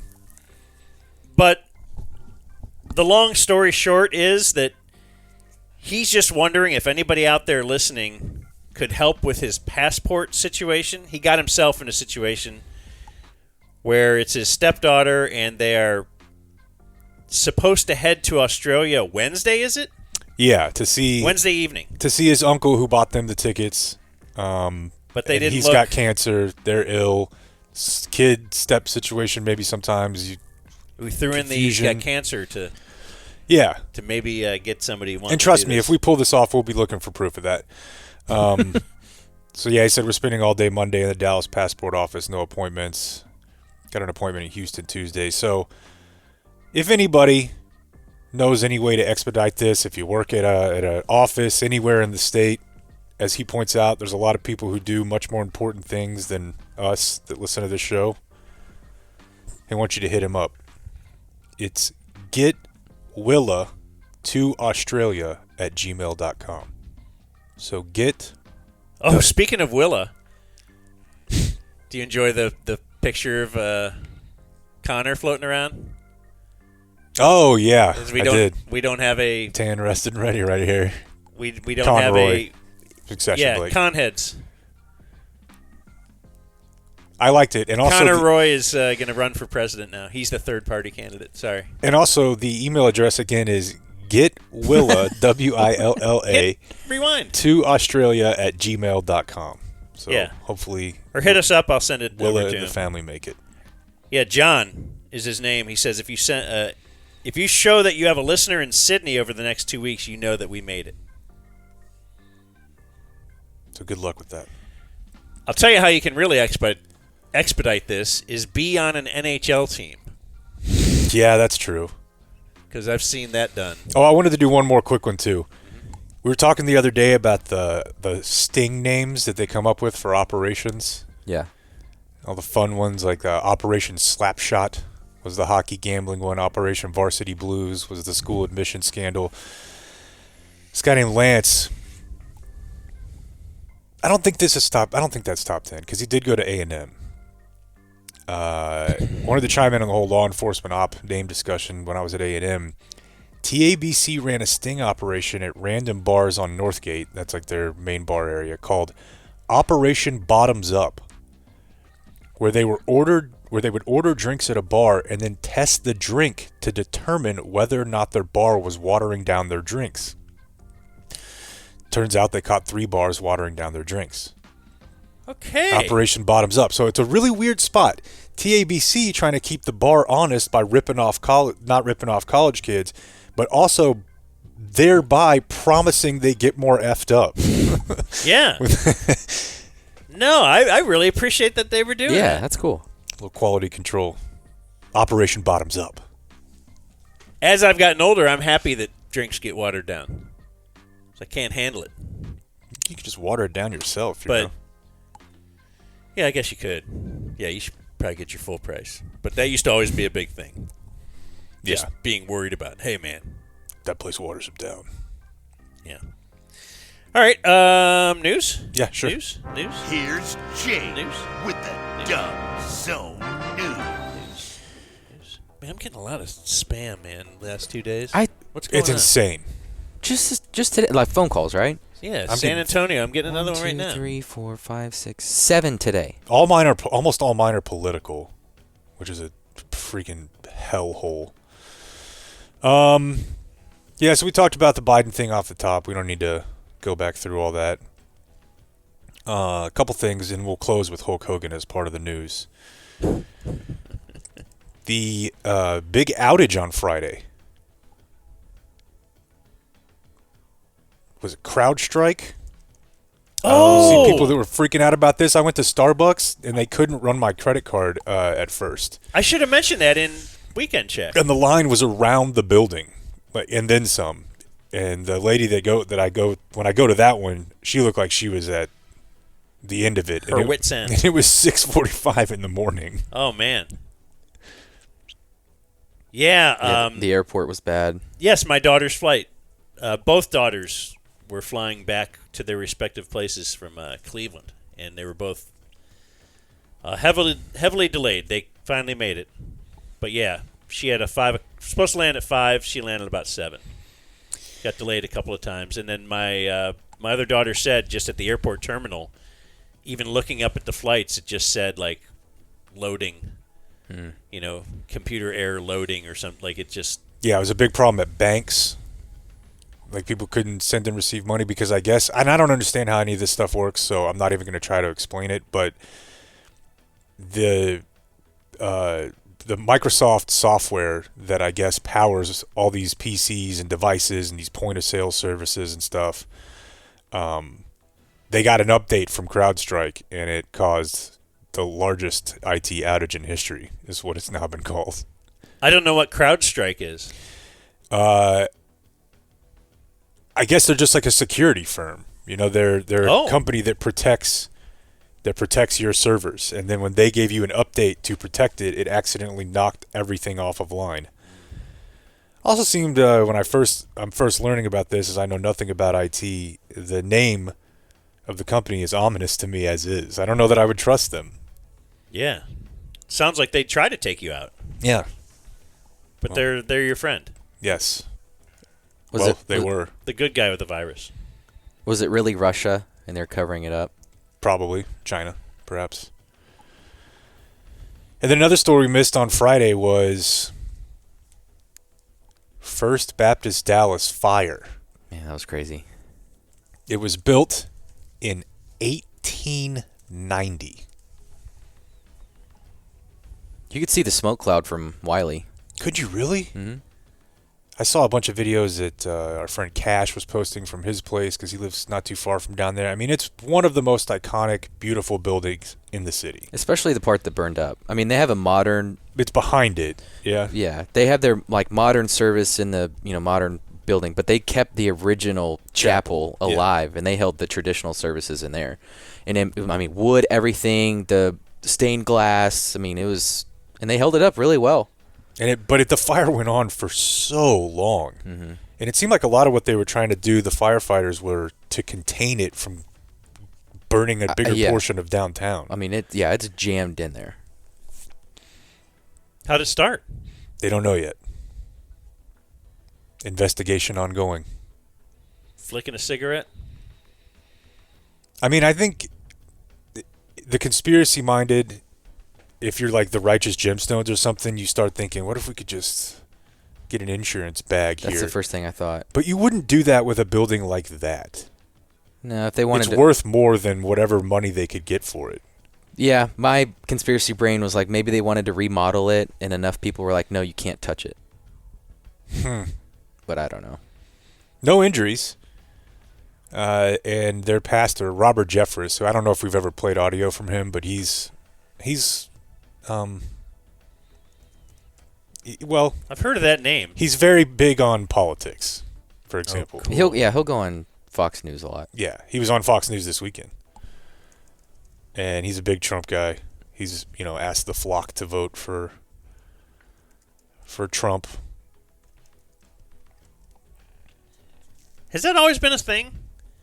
No, I don't feel like to that degree. What, just religious leaders stepping out, or pastors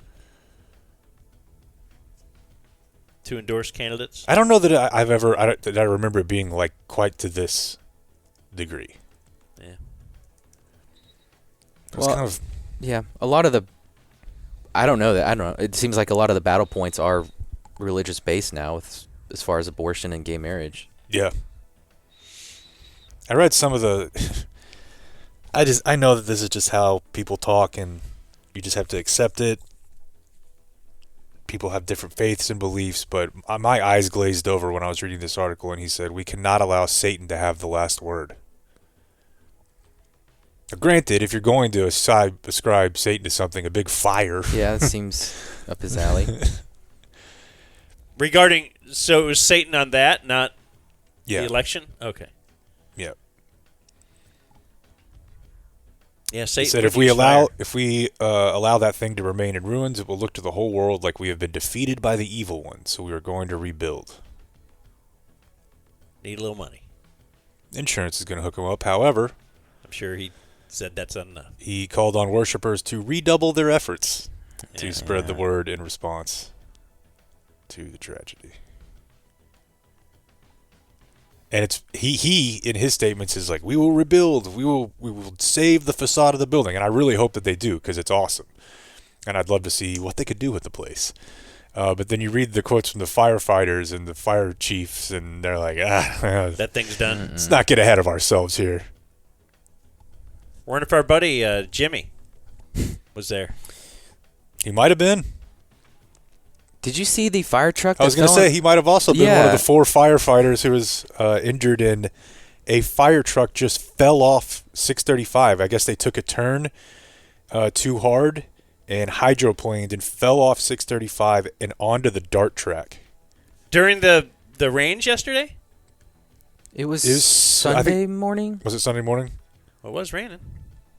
You said hydroplane, so I think it must have been a little bit moist, but and you hate the word moist. I do. Why was 6:30? How much did it rain over there? I didn't think that was rain related. Okay, it was pouring here in the morning. Oh, was it? Yesterday morning, yeah. Yeah, but it didn't last that long. Well, it was just moving through, and it could have been there, an hour before. But have you seen the 635 videos? No. It was a river today. Yeah. One side of 635 was so flooded today that there were cars like up to their tires trying to get through it. Oh, wow. And, I don't know. Like at Garland Road or something, maybe. Huh. Do you get afraid? Yes. I'm thinking of, let's say, you're on 114, and then you get on 820. And it's the real high. You ever get afraid? Like, it's a real high. I don't like it. Okay, you know what I'm talking about. I do. Like, if you just don't look down, you don't even know it. You think you're just on the road. But if you kind of look over there, you're like, man, we're really high up. I could just... It's one lane? Yeah. Yeah. I don't even like thinking about it. This, however, I'm excited to tell you about and think about. And that is the Republican National Convention. As Thursday night, one of their big speakers was... Kid Rock? Hulk Hogan. The star power this time was definitely upped a little bit, as I believe last time around for Trump in either 2020 or 2016, one of the biggest names was Scott Baio. So you're saying Hulk Hogan is a bigger star than Scott Baio? That's the dumbest thing you've ever said. I realize you have a wrestling blind spot, but Hulk Hogan is one of the most famous people of the last 30 years of all over the world. The world? Like, I remember Scott Baio was a when big I watched deal him at on the one point. 700 Club, he said that, I mean, he can go anywhere in the world, and kids know him if he's got the bandana. Okay, we did play and the audio mustache, for that, and he's like, they don't know who Tom Brady is. You know, they might know Michael Jordan, but after that, it's me. Did he have his Republican bandana on? What do you think? Yeah. And you'll hear some of, he came out and he had a shirt on and like a jacket, a blue blazer jacket, and then the bandana. I saw the memes of we are in Idiocracy now. Because that's the whole Idiocracy. It's so insanely close. Except that Hulk isn't running for president. Yeah. And now we have more of the speakers, it looks like, who are going to be underway, including Hulk Hogan. Let's keep this. Okay, so at this point, when he comes out to the USA chants, he's doing his famous thing that he used to do in the ring when he wanted people to be louder, where he winds it up by the ear, gives you one of these, and then winds it up on the other side. Let's hear it over here. Let's hear it over here. And he's flexing. Had to leave all that. Let me tell you something, brother.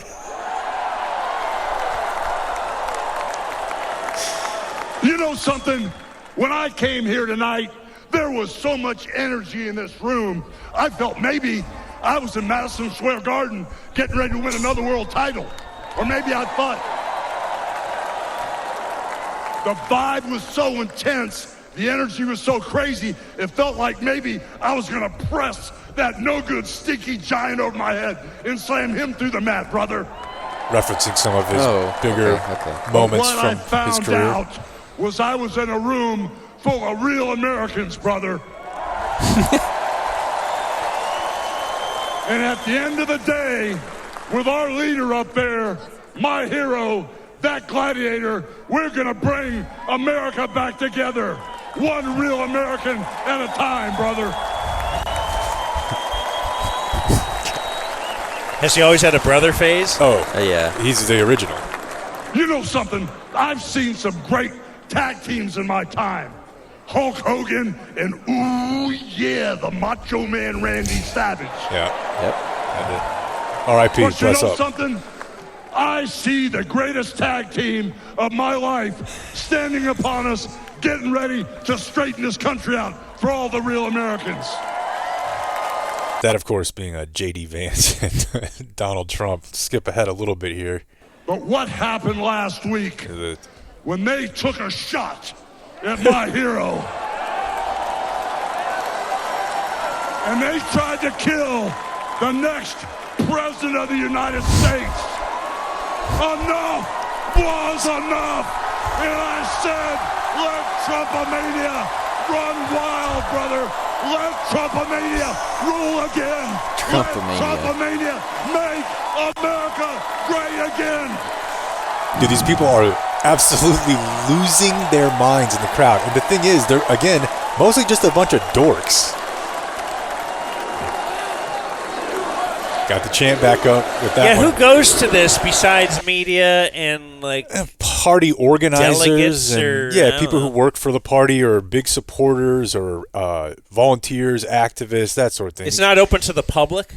Like, can you buy tickets? Yeah, I think you probably could. Okay. Yeah, but they have like those people that I'm speaking of are in their specific areas and they're decked out in their best red, white, and blue suit. I think this is where he tries to bring the room down a little bit with this. You know something, Trumpites? That's what he's calling them. I didn't come here as Hulk Hogan, but I just had to give you a little taste. You know, my name is Terry Bollea. And as an entertainer, I love you too. So he's kind of flipped characters a little bit, right? I tried to stay out of politics. But after everything that's happened to our country over the past 4 years and everything that happened last weekend. Okay, so you can tell the tone has shifted a little bit. Mm-hmm. All right, skip ahead. He's again. speaking normally. Let's see how long he can keep that together. You know, guys, over my career, I've been in the ring with some of the biggest, some of the baddest dudes on the planet. And I've squared off against warriors, ooh yeah, savages. And I've even, like I said, body slammed giants in the middle of the ring. So we're going back. And I know tough guys. But let me tell you something, brother.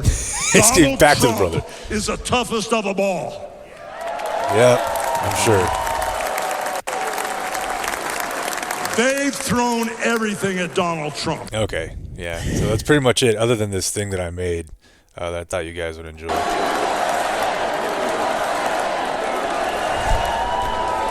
Well, let me tell you something, brother, and slam him through the mat, brother. I was in a room full of real Americans, brother. One real American at a time, brother. Let Trumpomania run wild, brother. Just made a little brother montage for you He there. ripped his shirt. Yeah, I saw the thing. I ripped his shirt off. Yeah, that's the only thing I saw. He doesn't say That's the only anything political about it. coverage I followed this week. I think it's at this part. It's at the part where he's doing the run wild. It's like But what happened last week when they took this was a the shot peak before he's at like, my I'm hero? actually Terry. right. At this point, he goes with like the. And they tried to kill the next president of the United States. Enough was enough. And I said, let Trumpomania run wild, brother. This was on at the restaurant I was at. And the worst part is the Democrats are going to have like Jon Stewart. Yeah. You know what I mean? Sorry, go ahead. Rachel Maddow or some dweeb. And, I mean, I knew it was the RNC, but, you know, I would look back and Kid Rock is performing. Look That back, happened. Hulk Hogan is there. And I was just like, what is this? What is going on? And I happened to turn back at the exact moment he was doing that. I was like, this is insane. Yep, it definitely is. All right. There's just 5 spam phone calls today. Yeah, man, I'm getting 8:30, 11:50, 11:55, 1:50, and 2:12. So The Dumb Zone News. I killed time while I found this. Subscribe. Brother. The Dumb Zone presents I thought I said baby a lot. in history. Well, you did. Like, Let's is he going not to look move back on at from this that. and be like, oh, I can't believe I had a brother face? No, he looked back at his brother phase and said, I need to bring this back. Mm-hmm. If it ever left. You should Will baby? You should bring it back. Will baby come back around? Sure, baby. Only one man. Everything's cyclical. Today is Monday, July 22nd. Is that right? Mm-hmm. Yeah. On this day in 1796, Cleveland, Ohio was founded by General Moses Cleveland. So there's like there's Native Americans living there, and I thought it was invented by Moses Cleveland. But it's by Moses Cleveland. Yeah. He's the guy who invented Cleveland. Yeah. So, and then Tom Hanks was born there. But you could just walk up back then, and you know, I think there's I'm a bunch going of to people invent a there, town and you're here. like, look, I have founded this town now. Well, no, wait. We've been here for 100,000 years. Who knows? I don't know. Nope. What are you going to name it? I'm going to name it after me. Yeah. Meland. On this day in 1933, aviator Wiley Post completed the first solo flight around the world. It took him 7 days, 18 3/4 hours. So think about that when we're in an RV heading to California. Like, it's not that bad as this guy had it. How often do you think you had to stop? Wait, did you say consecutive?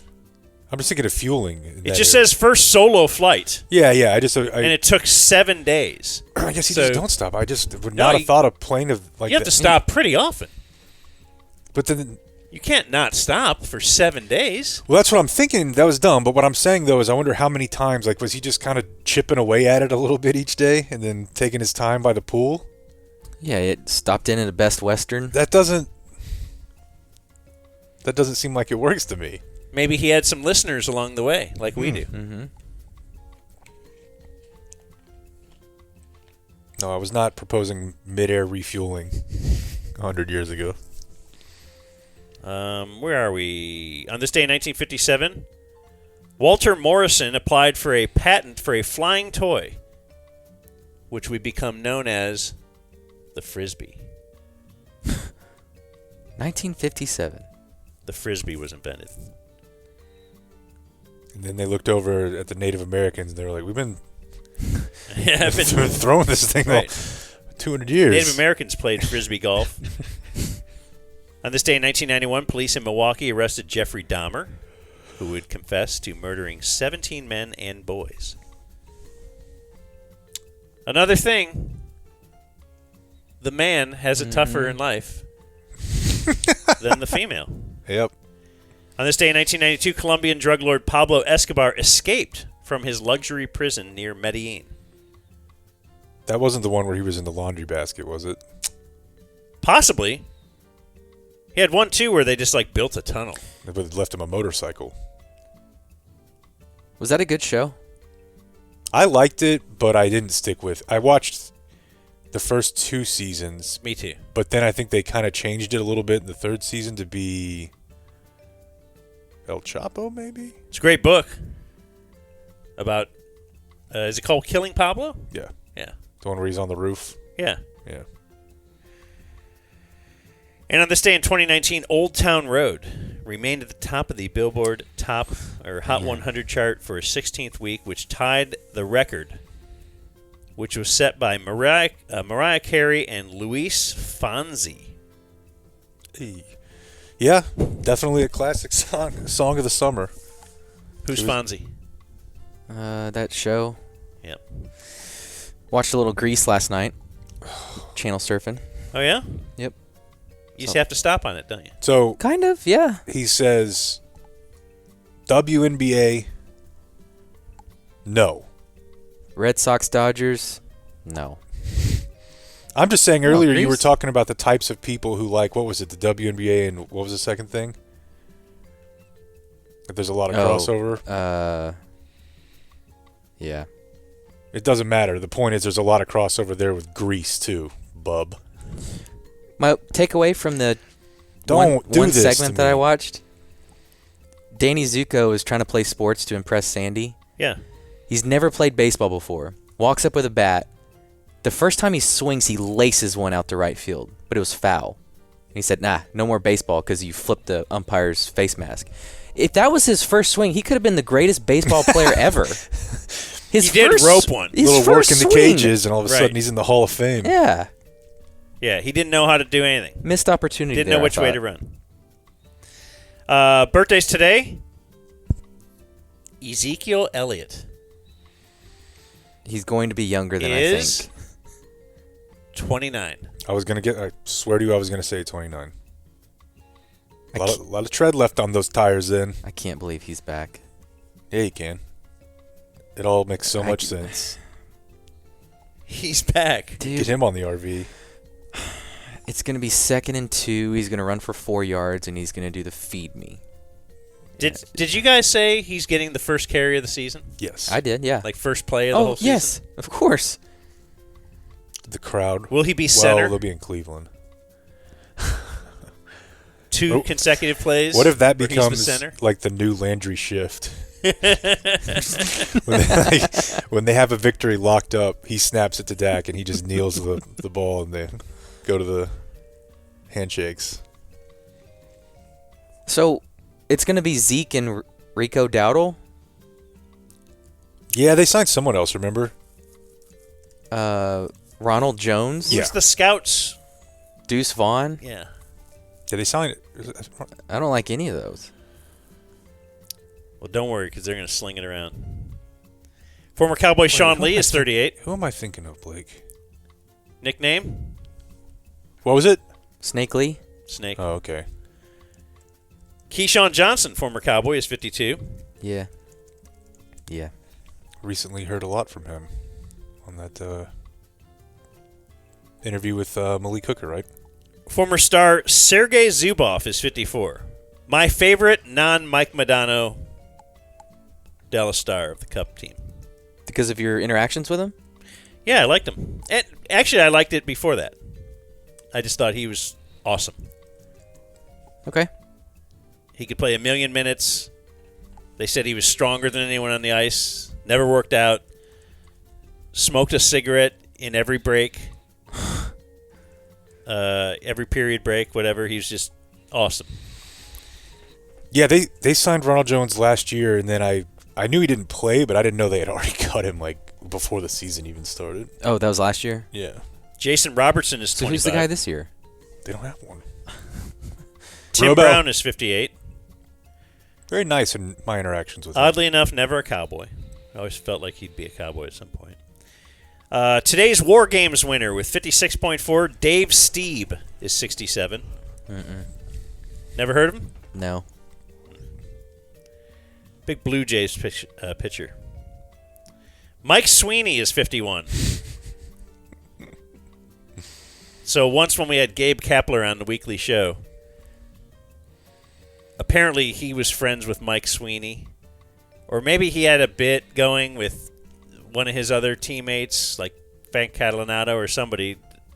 Anyway, he was asking us about Mike Sweeney, if we liked Mike Sweeney.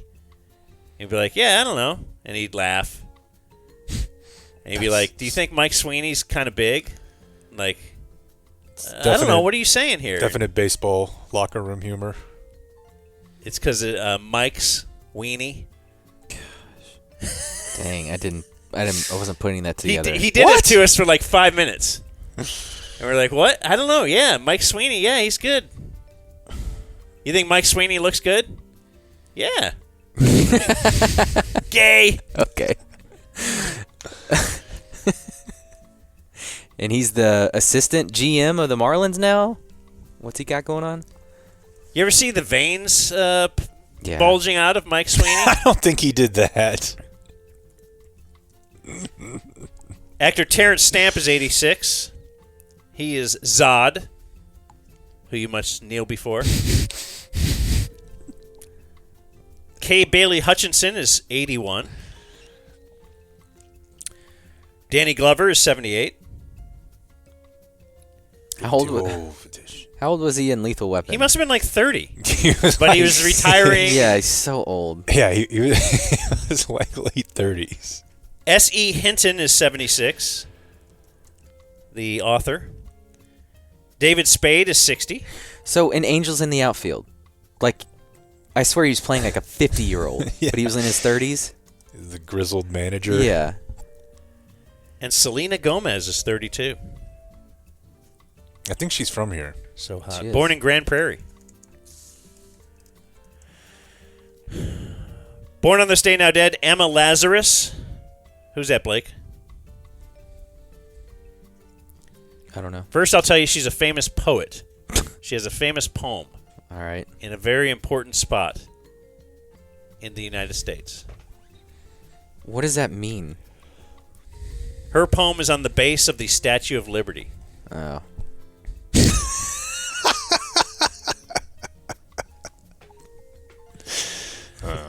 And Alex Trebek. Born on this day now dead. Remember when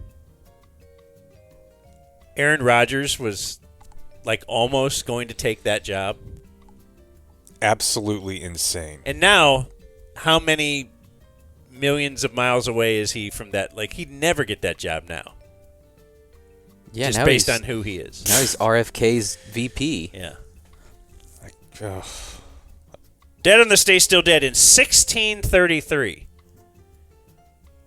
Tringy, maybe that's how you pronounce it, Keever. They say the tallest woman ever was 8 feet 4 inches tall. Now, she could have... Would she have been on the Olympic stopped team? Bronny at the rim. Yeah. Died at the age of 17.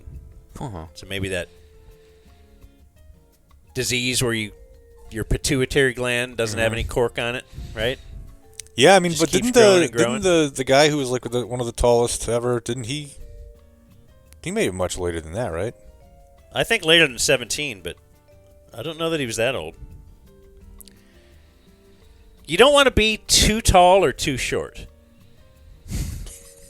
No, there's no doubt. I mean, I think... Do you see 80-year-old 7-footers? No. That almost never happens. I'd be interested to find out what the oldest one was. And conversely, not a lot of 8-year-old 1-foot-5ers. Yeah. Although, that sounds funny. And you would think, yeah, that would last longer. Also, died on this day in 1992, Wayne McLaren. He is the actor who played the Marlboro Man. He died of lung cancer. Life imitated art. Died on this day in 2003, Uday and Hussein. In 2008, Estelle Getty. She was the mom on the Golden Girls, although I don't think she was even the oldest one there. No. I remember being shocked by that. And on this day in 2011, Tony Sparano. Not Soprano. I believe he authored one of my favorite football bits of all time. When he was he the head coach or was he the interim head coach of the Raiders? Do you have any info there?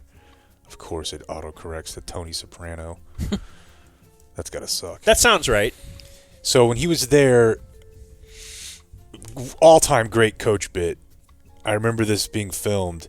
He had the team go out to practice, and of course, I don't know if you've ever heard, but the old Raiders practice field was like terrible, the dirt and stuff. And he had shovels, and maybe a dozen or 24 guys on the team took the shovels and buried the previous schedule up to that point. Mm-hmm. Oh yeah. They had something like that at Clemson. Really? Where, like, they buried a football of a bad game or something. Like, yes, it's all performative and cheesy, and you never really hear about it unless it, like, works. Yeah, I mean... Like, remember Parcells' bit? One game, they had a big game, but it was after the Cowboys had been... Like, they turned the corner, and they're a good team, and they beat a good team or something. Oh, yeah, the cheese. Yes, he put cheese on everybody's stall in their locker room, and it was like, I didn't want them to take the cheese. Like, is there any Eat doubt the cheese. that It's like, Yeah, it's so you're ridiculous. 22, like, what? What is this? Cheese? Is there any doubt that some insane, either basketball or football coach, probably like in the VHS era, has stood in a meeting room and lit a tape on fire? And been like, guys, we're burning this one. And actually gassed it. I think that's how then they accidentally got the flag in there with the Yeah. with Seattle. What's his name was cheering. They accidentally got the flag in there. Well, yeah, because they just carry a flag around there. So Yep. Boy, that was a great bit. And that was Today in History. This was the old school day. I was trying to think of the last time we've done a show with just the three of us. With no one else in here. Yeah. Yeah. And the next time is we don't even have one on the books, right? No. No. The only reason we have this one is because Jake's vacation got postponed. Yeah. Because of Beryl. Because of a terribly named hurricane. Well, cool. Adios, mofo. Fun times in Cleveland today. Cleveland. Come on down to Cleveland town, everyone. Come and look at both of our buildings. Buy some food that's prepared near the street. Who knows, you might even see this guy. You should come on down to West 6th Street. It's the perfect place if you're a douchebag. Watch the poor people all wait for buses. Who the still uses a payphone? Here's the place where there used to be industry. This train is carrying jobs out of Cleveland. Cleveland leads the nation in drifters. Here's a statue of Moses Cleveland. He's the guy who invented Cleveland. Yeah!